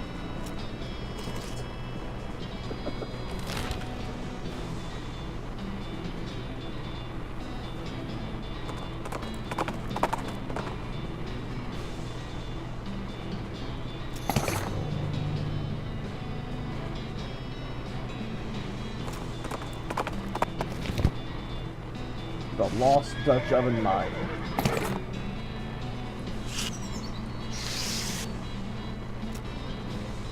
Aw, dang, that is one hell of a stink coming from that mine. Yeah, I'm not happy about it either. Are you planning on going in there, or can we just leave?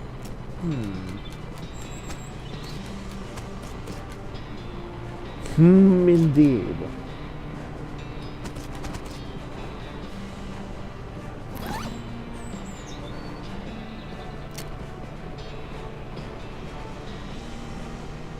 I'm gonna need me some stench resistance. Time to put on my sweet smelling flowers.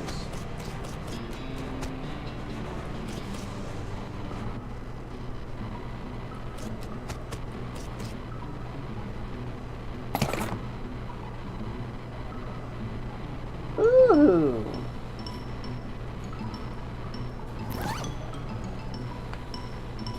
How do the black denim pants compared to the meat pants? Miner's pants.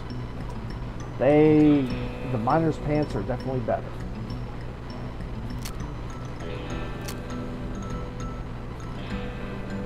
Now, Sloppy Chef's hat has got mysticality. What does the gas mask have? Just stench resistance. Although I have a feeling I will probably need it. Oh, and hey, I look like a pyro now. Yep.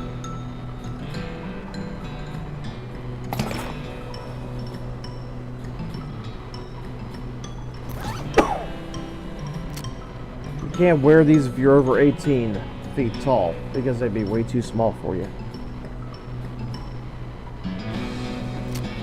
gas mask. This thing was hard to see out of even before it sat in the dusty mine for 15 years.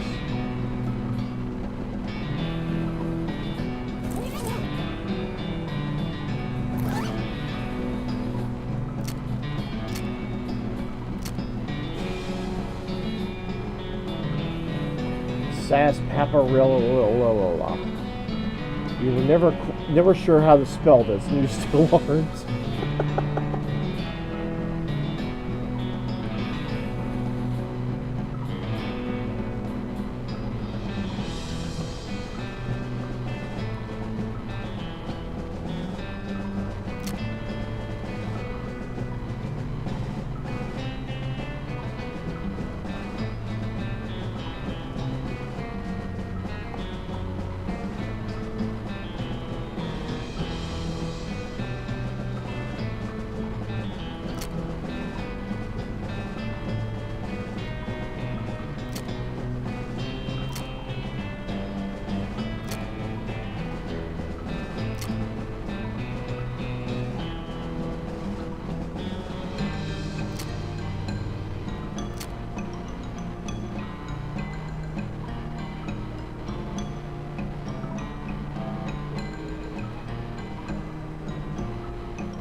I don't know what kind of tobacco these miners are chewing, but it must be an extra corrosive because this brass platoon has a hole eaten through the bottom and dark stains underneath where the spit leaked out. Although, oddly, it doesn't seem to be leaking now, and it's half full. I guess the miners plugged the hole with something. It's a spittoon. It's disgusting. You can practically see the stink lines coming off it. Come on, let's not do this. Ah, jeez, fine, okay. You crouch down and take a careful look at the filthy spittoon. The inside is blackened with years' worth of stains. The death broth inside has a rainbow sheen like a parking lot oil spill, and occasionally a little bubble pops up on the surface. You can actually feel a slight warmth radiating off of it from whatever dire chemical reaction is taking place in there. You realize you're holding your breath, not deliberately, but from the human body's natural instinct for self-preservation. Inhale. Imagine someone made a big pot of chili con carne and left it under the porch. 3 rats crawl into the pot, eat half the chili, and then die. A week later, a family of cockroaches takes up residence among the writhing maggots. The cockroaches smoke thick black cigars, which they light with tufts of burning human hair. That's what it smells like. Search it. Fortunately for you, the rainbow-colored film on the surface of the liquid coats your hand as you plunge it into the toxic stew, keeping it from being immediately dissolved down to the bones. The smell intensifies, and your stomach prepares to hose the poisons off your arm with a high-pressure stream of vomit. Keep searching. Your fingers touch something at the bottom of the spittoon. Better pull it out fast while you still have something to pull with. You pull the world's most disgusting pair of pants out of the spittoon and jump back as the hole at the spittoon's bottom, now unplugged, begins to leak steaming filth. Congratulations, you are now the worst object I've ever been paid to think about. Narrowly defeating a leather bondage harness made from the skin of a clown. Spit-soaked pants. These pants look and smell like they were used to line the bottom of a leaky spittoon, and there's a very good reason for that. Hooray.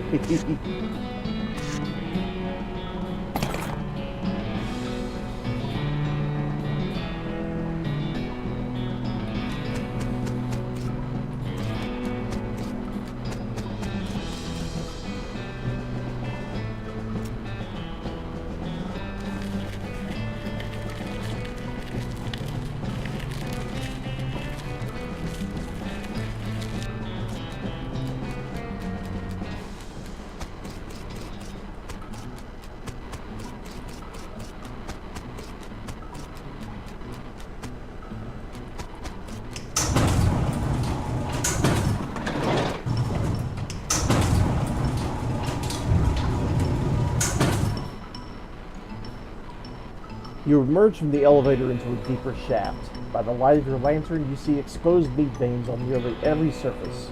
It's unusual that there would be this much readily available meat left in a working mine. What were they digging for, if not this?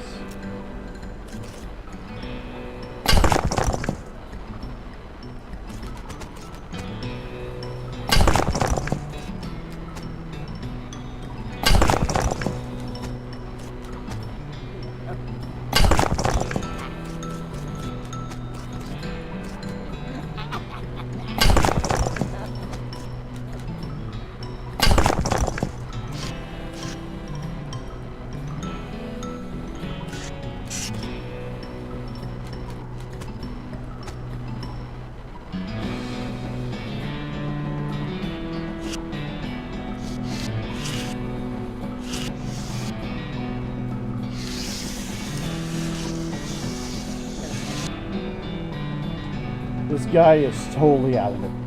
He's gibbering and drooling and doesn't seem to even see you. Try to talk to him.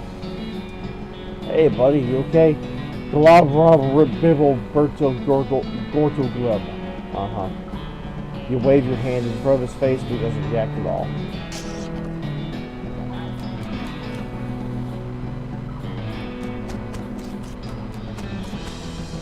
An ominous ladder leading down into a deep, dark pit.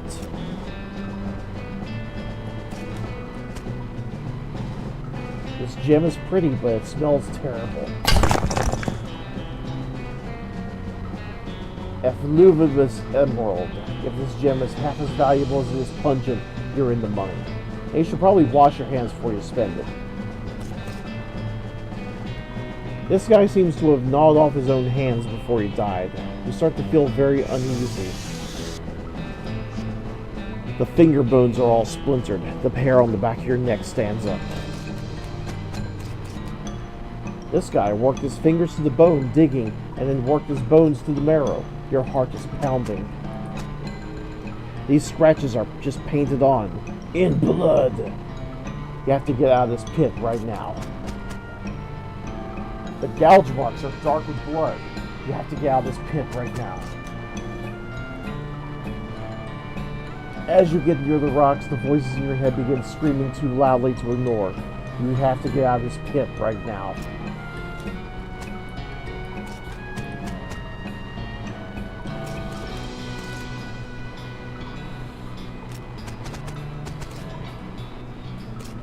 Gosh darn it, I want to know what's in there.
Okay,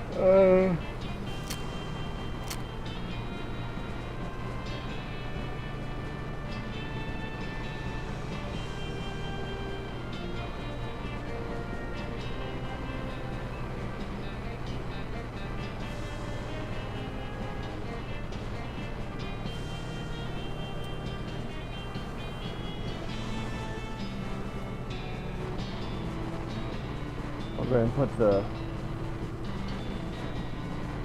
boob of death back in my hand. my offhand.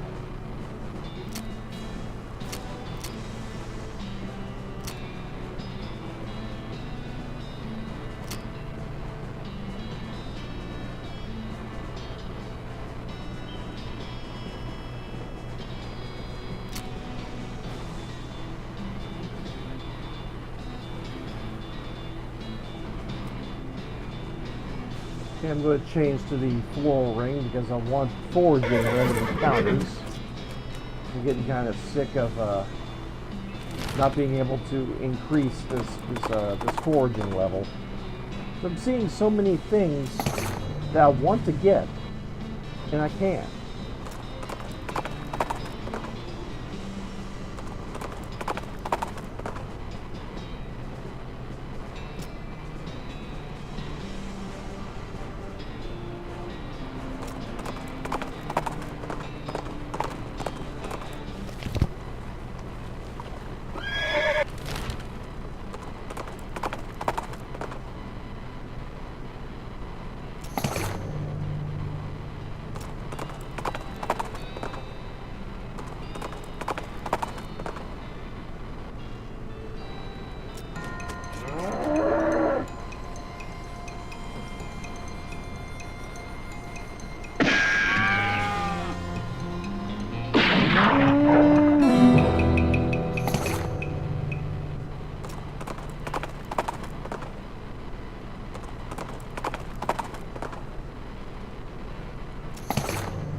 Okay, side quests.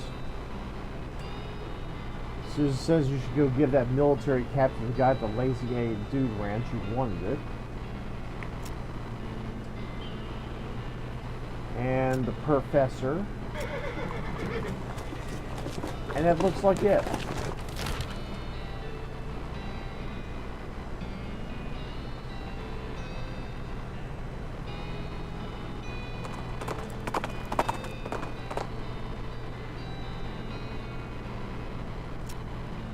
Yay! Wandering Sally.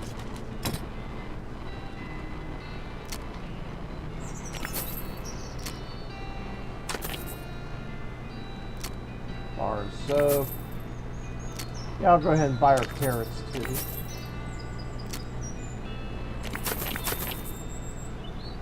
Fungicide bomb.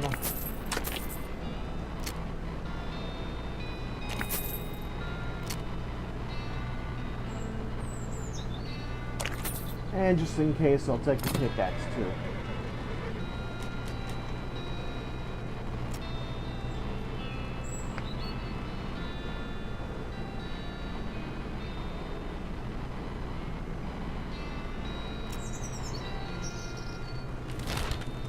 Alright, let's head to the hippie ranch.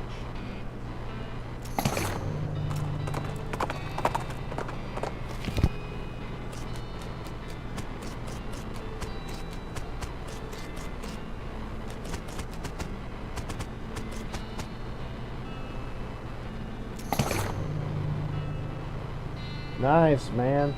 Barter's like commerce, man, except natural. Can you dig it? This hat is more like a sack woven from red, gold, and green wool. It's like something out of a dream. Yeah, really.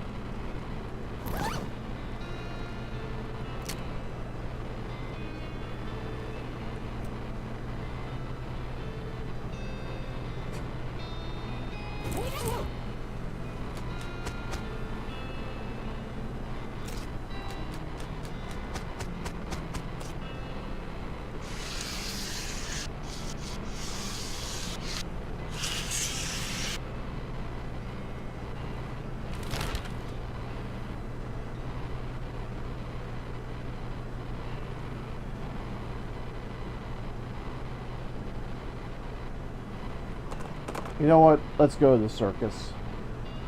Yeah.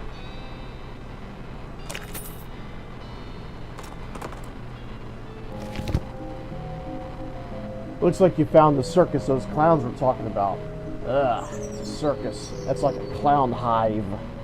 Fortunately, it's not a very big circus. There probably aren't very many clowns. Certainly not enough for an army or invasion force or anything. Still, since it turns out demonic clowns are a real thing, any number of them could be real trouble. You walk up nonchalantly as possible, so that the clowning, the ticket booth won't suspect you know his horrible secret. Whistle innocently.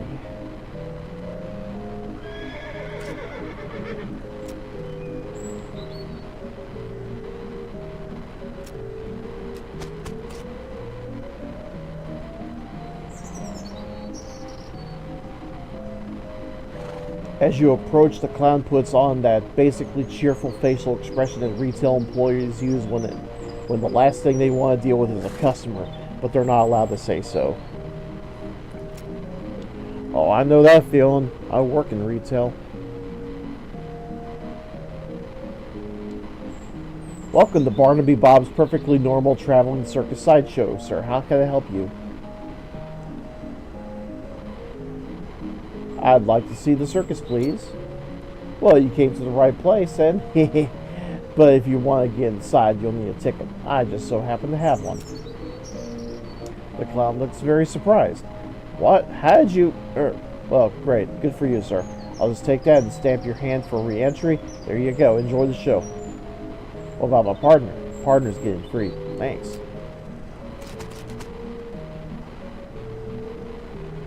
As you enter the circus, the ticket booth clown shouts, "Welcome to Barnaby Bob's Perfectly Normal Traveling Circus Sideshow, sir," in a loud and enthusiastic voice. You walk into the circus, actually it's more like a carnival, but let's not split hairs, as nonchalantly as possible. There are a bunch of clowns around working at the booths and so on, more clowns than customers, of which there don't seem to be more than a dozen or so, which is good, and that means the clowns can't disappear you as easily as they figure out what you know. But on the other hand, if things go wrong here, innocent bystanders might get caught in the crossfire. The merry-go-round has a dirty canvas tarp over it. Condemned until further notice. We encourage anyone suffering from horse bites to consult a doctor. Oh my.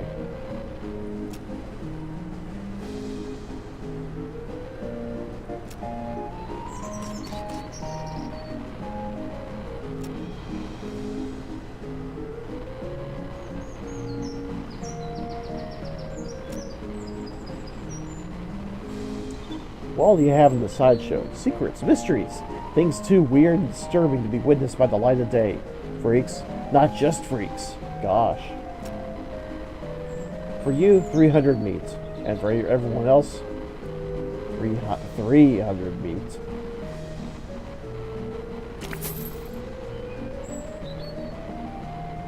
You won't be disappointed. And in the event that you are disappointed, no refunds. The sideshow tent is fairly large and packed with weird things to look at, like all good sideshows are. A few lanterns are hanging from the ceiling, casting flickering shadows around and making everything look even more eerie. A clown is hanging out in here, presumably to keep an eye on the exhibits. He grins and nods as you enter. Come on in, take your time, have a look around. Just remember, no touching.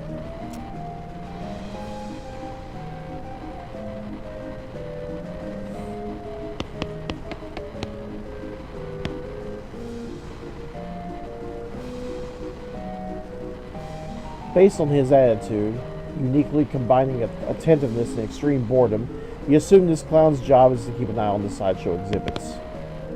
I'll look at him in a moment. Strangely painted eggs. You see several shelves full of white eggs, each one painted with a uniquely pattern of colorful shapes. A small placard pinned to one of the shelves says, "Clown Eggs."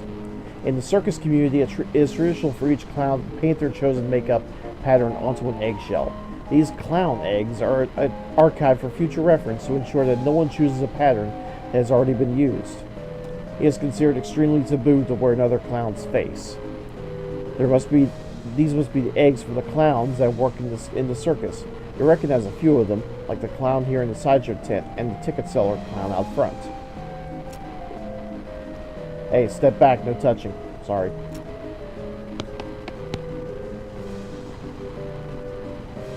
These shelves are filled with jars, and the jars are filled with things. Really weird looking things. You lean in a little closer to inspect the jars. They mostly contain malformed and or mutated animals pickled in formaldehyde. A three-headed kitten. Some kind of ferret or weasel with 8 legs. A twisted Mobius loop of snake without the head or tail. Weird, crazy stuff. One shelf seems devoted to huge, gross, pale grubs, like fat, featureless white worms the size of a sweet potato. The one on the end is larger than the others, and has shiny black eyes. Someone has painted its face with an apparent parody of clown makeup. Yuck.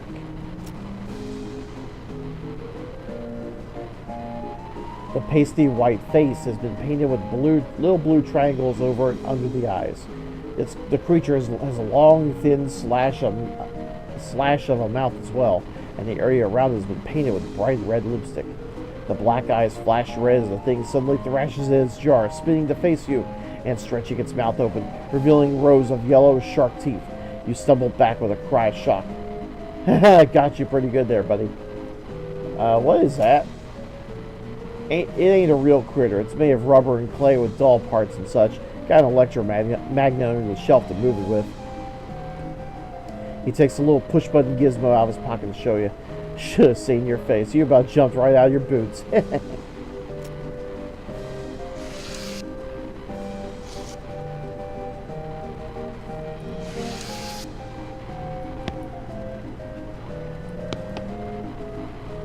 This guy's a startling sight, even for a circus freak show. His entire head is one enormous eyeball. As you look him over, he stares back at you. Not that he's got much choice. Hello there, I'm Reese. How's it going? Can you talk? Guess not.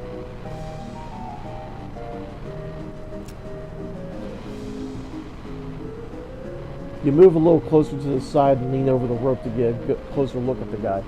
He's basically just what he seems to be at first glance. A guy with a giant eyeball for a head. You do notice two things, though. First, he has an odd lump at what you would call the base of his skull, if he had one. A sort of crumpled, fleshy mass the size of a fist. With a squint and some imagination, it almost looks like the crushed and shriveled vestigial remains of a human head. The second thing you notice is that his ankles are locked to the legs of his stool, and the legs of the stool are bolted to the floor.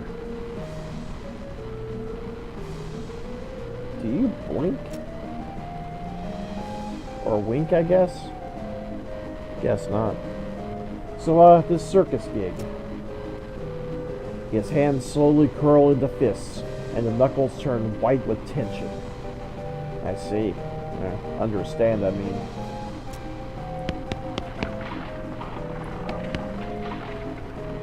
This man is neatly dressed, though his suit is a bit threadbare and out of fashion. He's smoking a pipe and leafing through a magazine. When you stop to look at him, he nods amicably. My name is Douglas. Hi, I'm Reese. Delighted to meet you. So, well...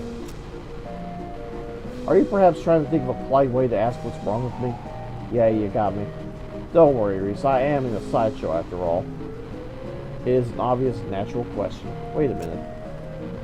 You said the last bit without moving your lips. Are you a ventriloquist? Not at all. Allow me to demonstrate. He stands up and turns around. His back is the same as his front. That is, his suit has been tailored with two front sides. And he has another face on the back of his head, with his hair cut and parted appropriately. Ta-da! As he sits back down, his knees and other joints crack and pop loudly as they reverse themselves. Douglas winces slightly, though certainly not as much as you would expect. What in the... Surprising, yes? A bit, yeah. How's that even possible? Douglas shrugs and holds his pipe up to the now back of his head so his other face can take a puff. Are you, what's the phrase, Siamese twins? Not exactly. It's difficult to describe, I'm afraid. Two minds in one body with two faces? It would be closer to the truth to say two instances of the same mind, with, as you say, two faces. You're right, that doesn't make any sense at all. The other face chuckles and Douglas holds his magazine behind his back. It took some getting used to, that much is quite certain. Were you born like this? I would rather not discuss how it came to be this way, if you don't mind. Sorry. No apology necessary. Your knees must be a wreck. Surgery was necessary to permit them to bend in both directions. It sounds worse than it feels, I assure you. Why are you in a sideshow? With a regular suit and haircut, you could easily pass for normal. I have a contract. Out of the corner of your eye, you spot the clown making the gesture, but you didn't catch what it was. Douglas clears his throat. Plus, well, it's quite the life, you know. Free room and board, travel the world, and you meet such interesting people. Talk to you later, Douglas. There is a lady here with her head sticking out of a hole in a large metal box. She nods politely at you. Hello there, enjoying the carnival? Well, it's interesting. She smiles slightly. Yes, I'm sure it is. So, can I ask you something? Certainly. What's your name? I'm Janet, and you? I'm Reese. Nice to meet you. Why are you in a box? That's a rather personal question, isn't it? Oh, sorry. I'm only teasing, dear. Would you like to see inside? Sure. Jan whistles to signal the clown and he moseys over. He unlocks the door on the front of the box and throws it open with a theatrical flourish. Inside, instead of Jan's body, you see a tangled, complicated assortment of glass tubes and pipes, ticking clockwork gears and pumps. Liquids of various colors, mostly red, slosh through the tubes. A large bellows near the top inflates, and begins to slowly deflate. What do you think? Some kind of trick, right? No trick. The clown chuckles and walks around the back of the box. He opens a hatch and waves at you through it, then saunters back to his place by the shelves. It's horrifying.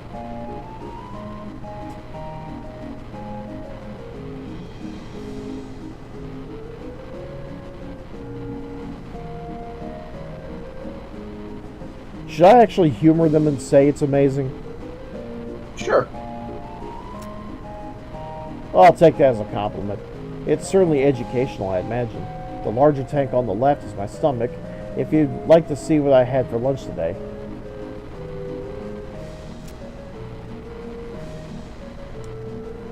You'd watch the various liquids slosh around in their tanks and pipes for a minute. Weird, gross, but it is indeed educational. Anatomical learning. You know what makes a human being tick and how to stop one from ticking. Come to that. How did this happen? I'm sorry, I can't talk about that. Oh, of course, sorry, it must be a painful memory. Her calmly composed face creases into a very slight grimace as she shoots a sidelong glance at the clown. Yes.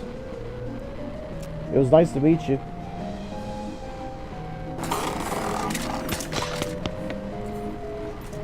Yikes.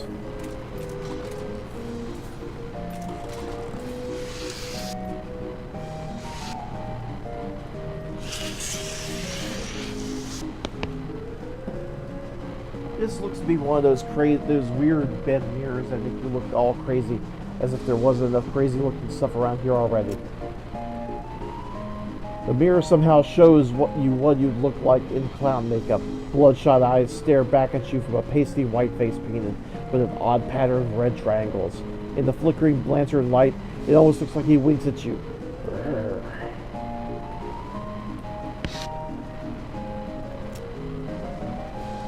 The mirror makes you look really stretched out and thin. Your limbs twist and writhe like snakes as you move around. It's a bit unsettling, and your muscles ache a little sympathetically.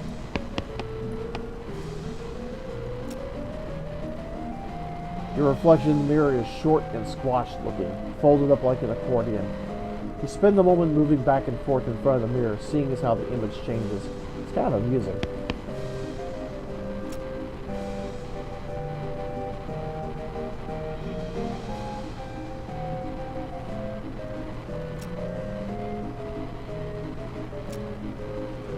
What's with the weird mirrors? Aren't they a riot?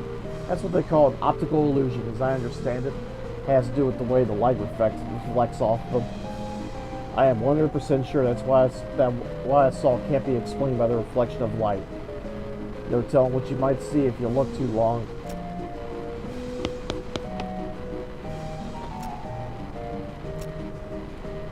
About these people. You mean the freaks? Aren't they a scream? One with the giant eyeballs head's my favorite. Nice quiet fella. Uh-huh. If you have questions about the other two, feel free to ask me personally. I wouldn't want to be telling tales out of school, since the eye guy can't talk, though. You can ask me about him if you want. Does he ever blink? You mean wink? Nope, no eyelids. I gotta toss a bucket of water over him once in a while, so don't get too dry. He does look a bit dry now that you mention it. Yeah, it's getting about that time. Excuse me for a minute.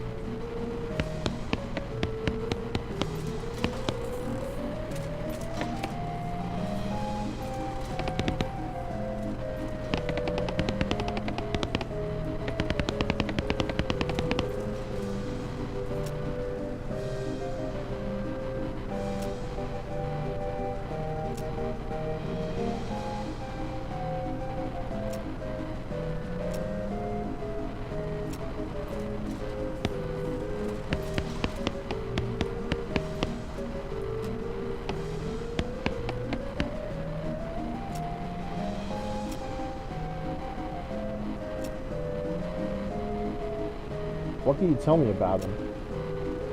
Not much, I'm afraid, to be honest. He joined us about a year ago, maybe a little less. Where'd he come from? No idea. Weird, ain't it? You'd think fellow looks like that, you'd have read about him in all the papers, right? Oh yeah, it sure is mysterious. How'd he get like that? Couldn't tell you. Bet you got a theory at least. Well, maybe he saw something no human fellow should ever see. Why is he locked to his chair? Ah, you notice that. It's a real shame that his fellow's a bit unpredictable, has a violent spell once in a while. Gosh. Don't you worry, then. I'm keeping an eye on him.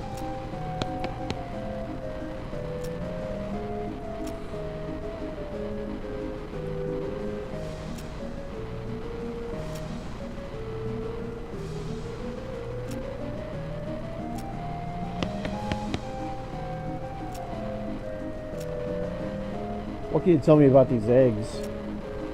the traditional clown thing. There's a placard next to them that explains in detail.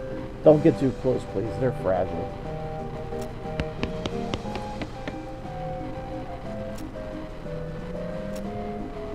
What are these things in the jars? That's what we in the business call pickled punks.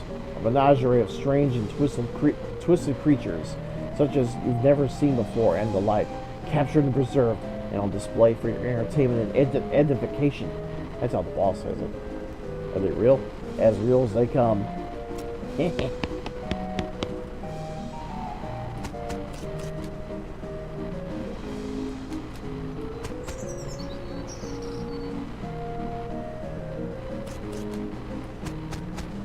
Red Hots, calls the clown behind the food stand.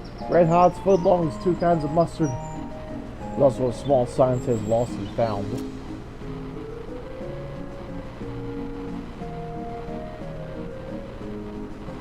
Interested in a hot footlong sausage?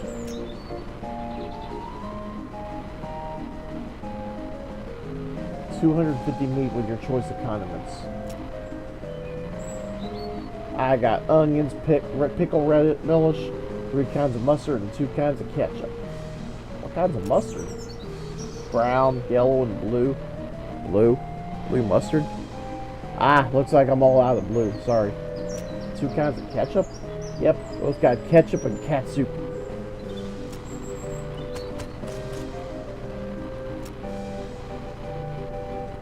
What are they made of? What do you mean? They're pork. What else do you make a sausage out of? Regular pork or long pork? Clown gives you a long, chilly look. I'm sure I don't know what you're implying, sir.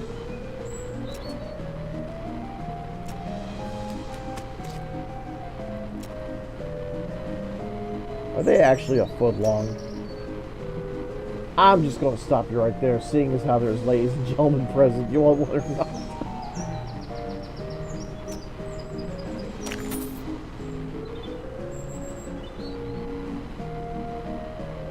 A large pork sausage with your choice of condiments, except he was all out of the blue mustard.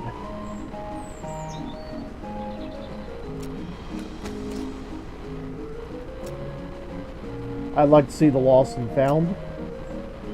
Oh, sure thing. What'd you lose? Nothing. Well, you just figured you'd see if I had anything you liked. Look, there's no such thing as an honest thief. You gotta pick one or the other. Sorry.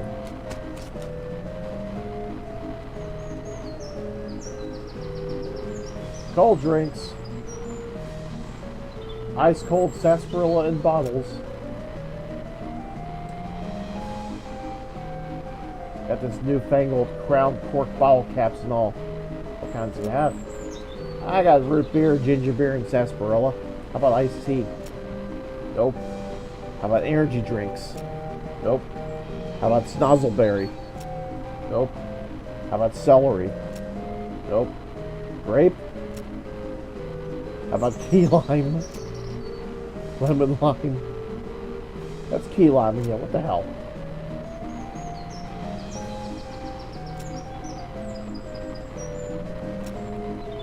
You make the drinks yourself? If you're asking if we have a wagon dedicated to brewing and bottling 3 different kinds of sodas in our traveling carnival, no. We stock up as we pass through large towns. Ah.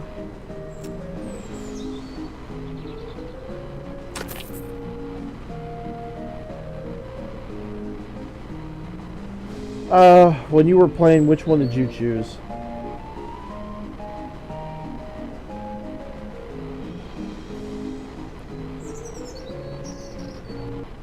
Was it root beer, ginger beer, or sarsaparilla?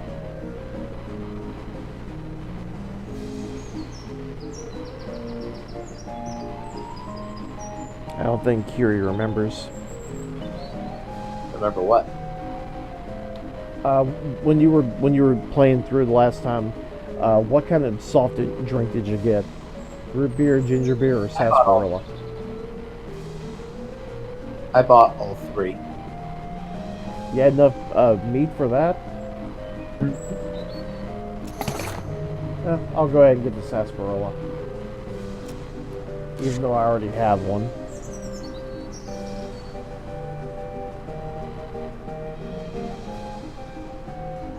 Cotton candy, calls the clown behind the food stand, and makes for a noise with a slide whistle. Come try this just invented confectionery delight.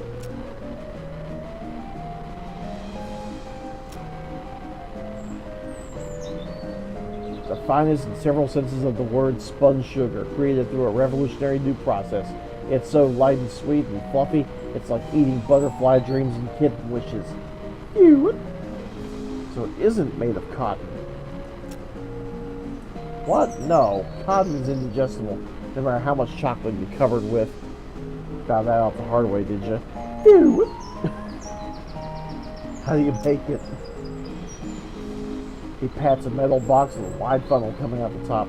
This little machine right here, can't tell you how it works as much as I'd like to brag. Trade secret. You invented it?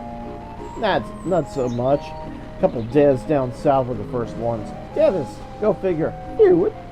But after hearing about it, I managed to figure out how it works. Made a few improvements with my design too. Now I'm really curious. Sorry, fella, these secrets in the box are for nobody's eyes but my own. I'd be happy to sell you some cotton candy, though. How much? Just 300 meat. The clown puts his slide whistle down on the counter, ducks underneath, and comes up with a paper cone, which he holds in the mouth of the metal box. He pulls up down a lever.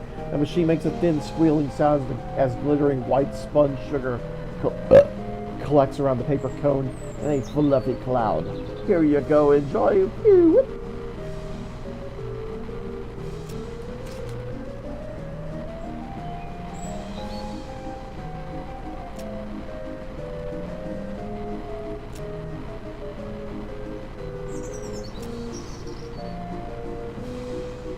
What colors do you have for balloons? Oh, just take a look. Red. They're all red. How do you make them float like that? Wow, there's nothing to it. Heck, they all float around here. Oh, of course. Balloon, it's red. Can you tell me more about your circus? Really, it's more of a carnival, but let's not split hairs. Oh, what would you like to know? Where are your traveling plans?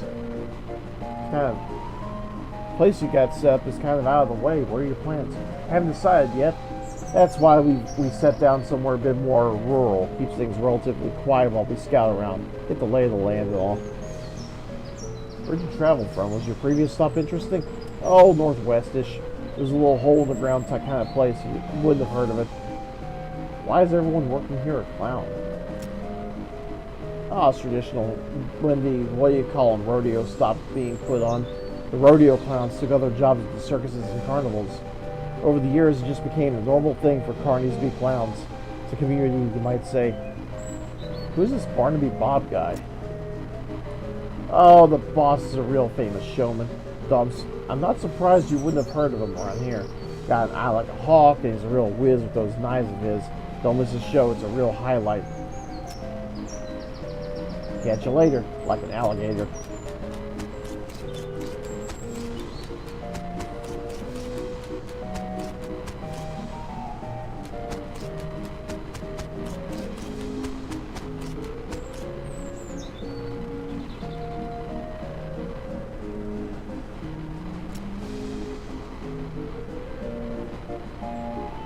Weren't you on the other side of the midway just now? Oh, nope. That's the other balloon guy. We just dress alike and use the same face paint. Did we fool you? Test your might.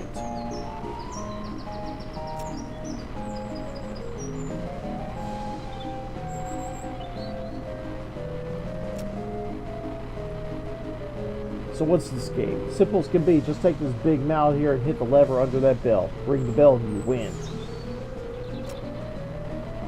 What a surprise. A ticket to Barnaby Bob stage show, which is otherwise sold out, so it's a rare catch.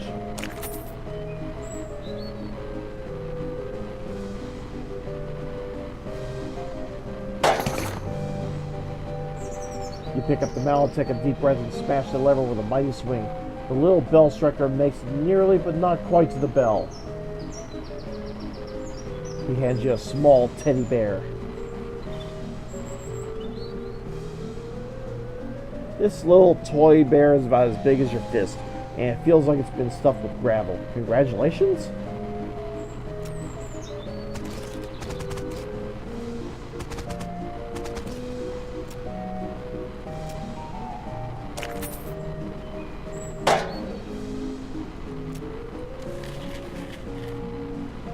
Test your mind.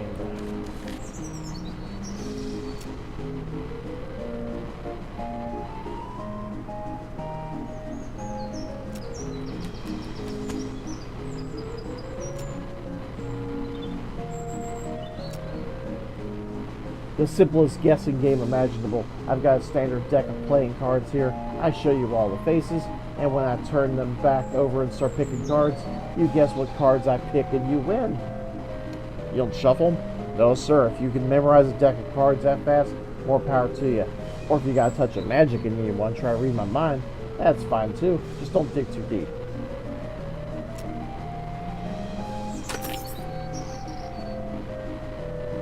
You carefully scan the deck of cards as the clown spreads out in front of you. Then he turns them over with a sweeping flourish. Ready? Give it a whole lot. Clown starts picking cards out of the deck and holding them up with the backs to you. You manage to guess about 2/3 of them. Not bad. Not enough to win the grand prize, but you deserve some recognition. A little stuffed toy owl.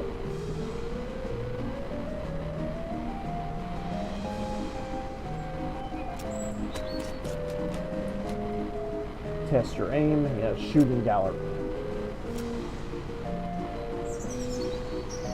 Well, on the wall behind me, I got a bunch of thick-skinned, underinflated balloons. For 10 meat, I'll load you a cheap, inaccurate pistol and a pile of badly made ammunition. And your goal is to pop as many of the balloons as you can before the pistol stops working.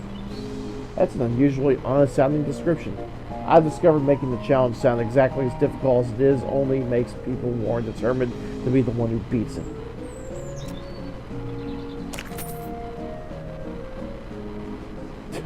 Shoot backwards and cross-eyed? What? Shoot from the hip.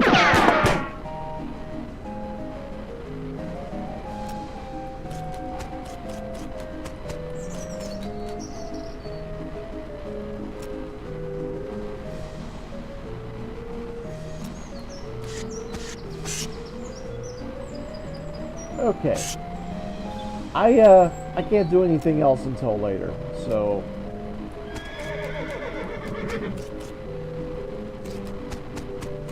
I'm just going to go ahead and leave.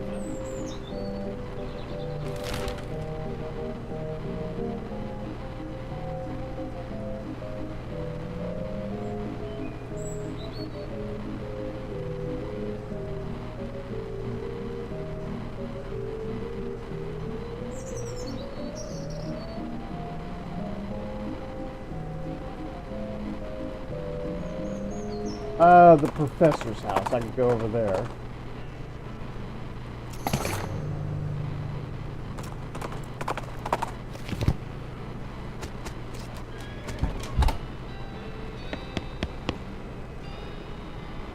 Have you got those five piles of scrap yet? Got them right here. Let me just, yeah, okay, this will do the trick. Let me just get this running, and then you'll be able to grab a keystone from it. It'll take another 5 scrap for each one you need. Are you familiar with the lost Dutch oven mine? Grim place, but that's where I found the chassis for that fabricator, wedged behind an unusual pile of rocks. Seems like a good place to start hunting.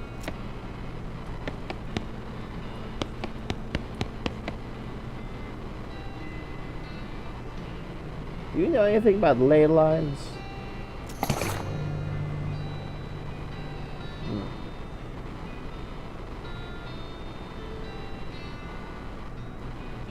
He draws some curved intersecting lines on a piece of paper and explains how they relate to local geography and so-called mystical forces. It's pretty interesting stuff and makes sense considering what you already know about magic.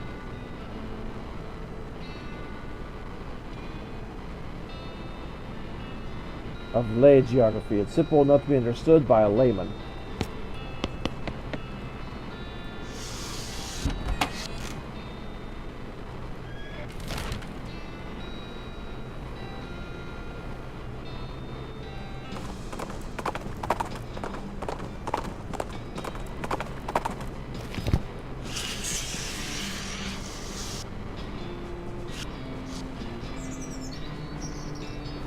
Oh, right, I forgot.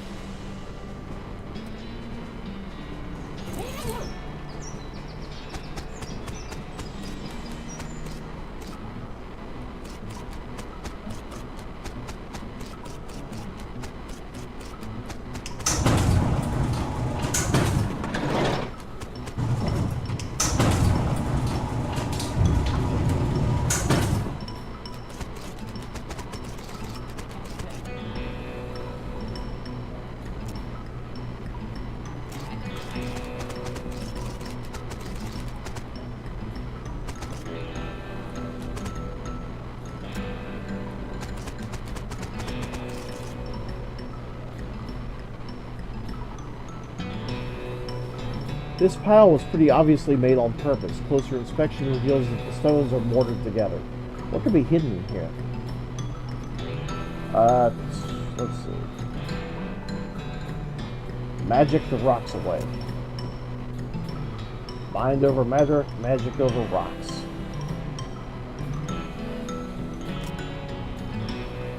There's a trapezoidal piece missing from this weird crossbar thing.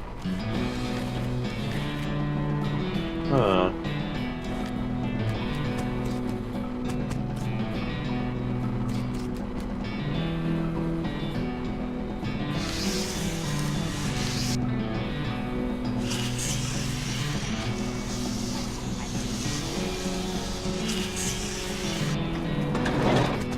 Well, as much as I want to try and finish that mission, I can't right now. So, yeah, back out again.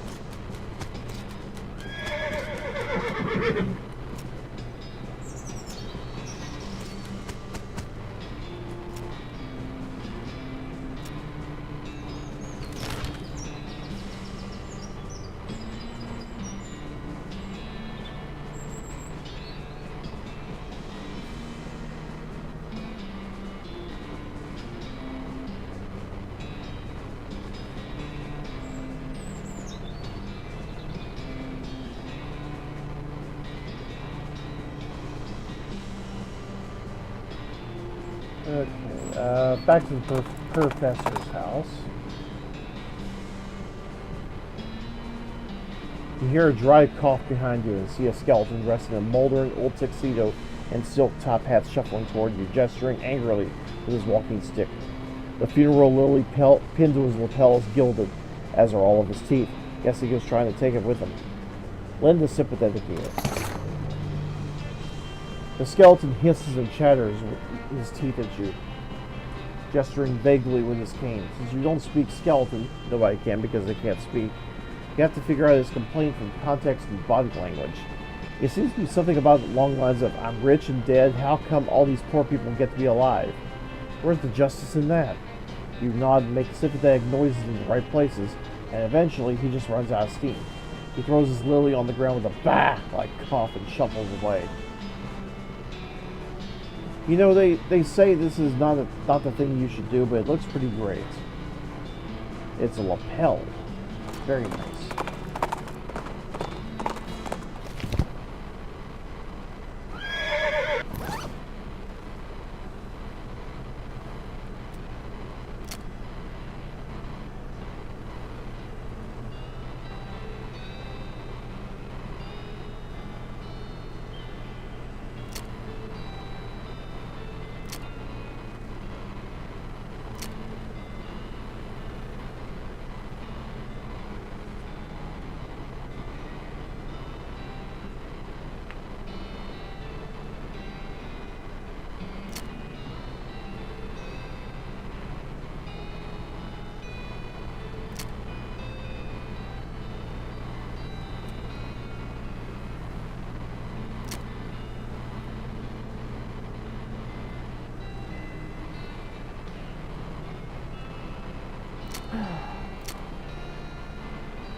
Well, it's kind of getting late. I probably should get to bed soon. I gotta wake up early.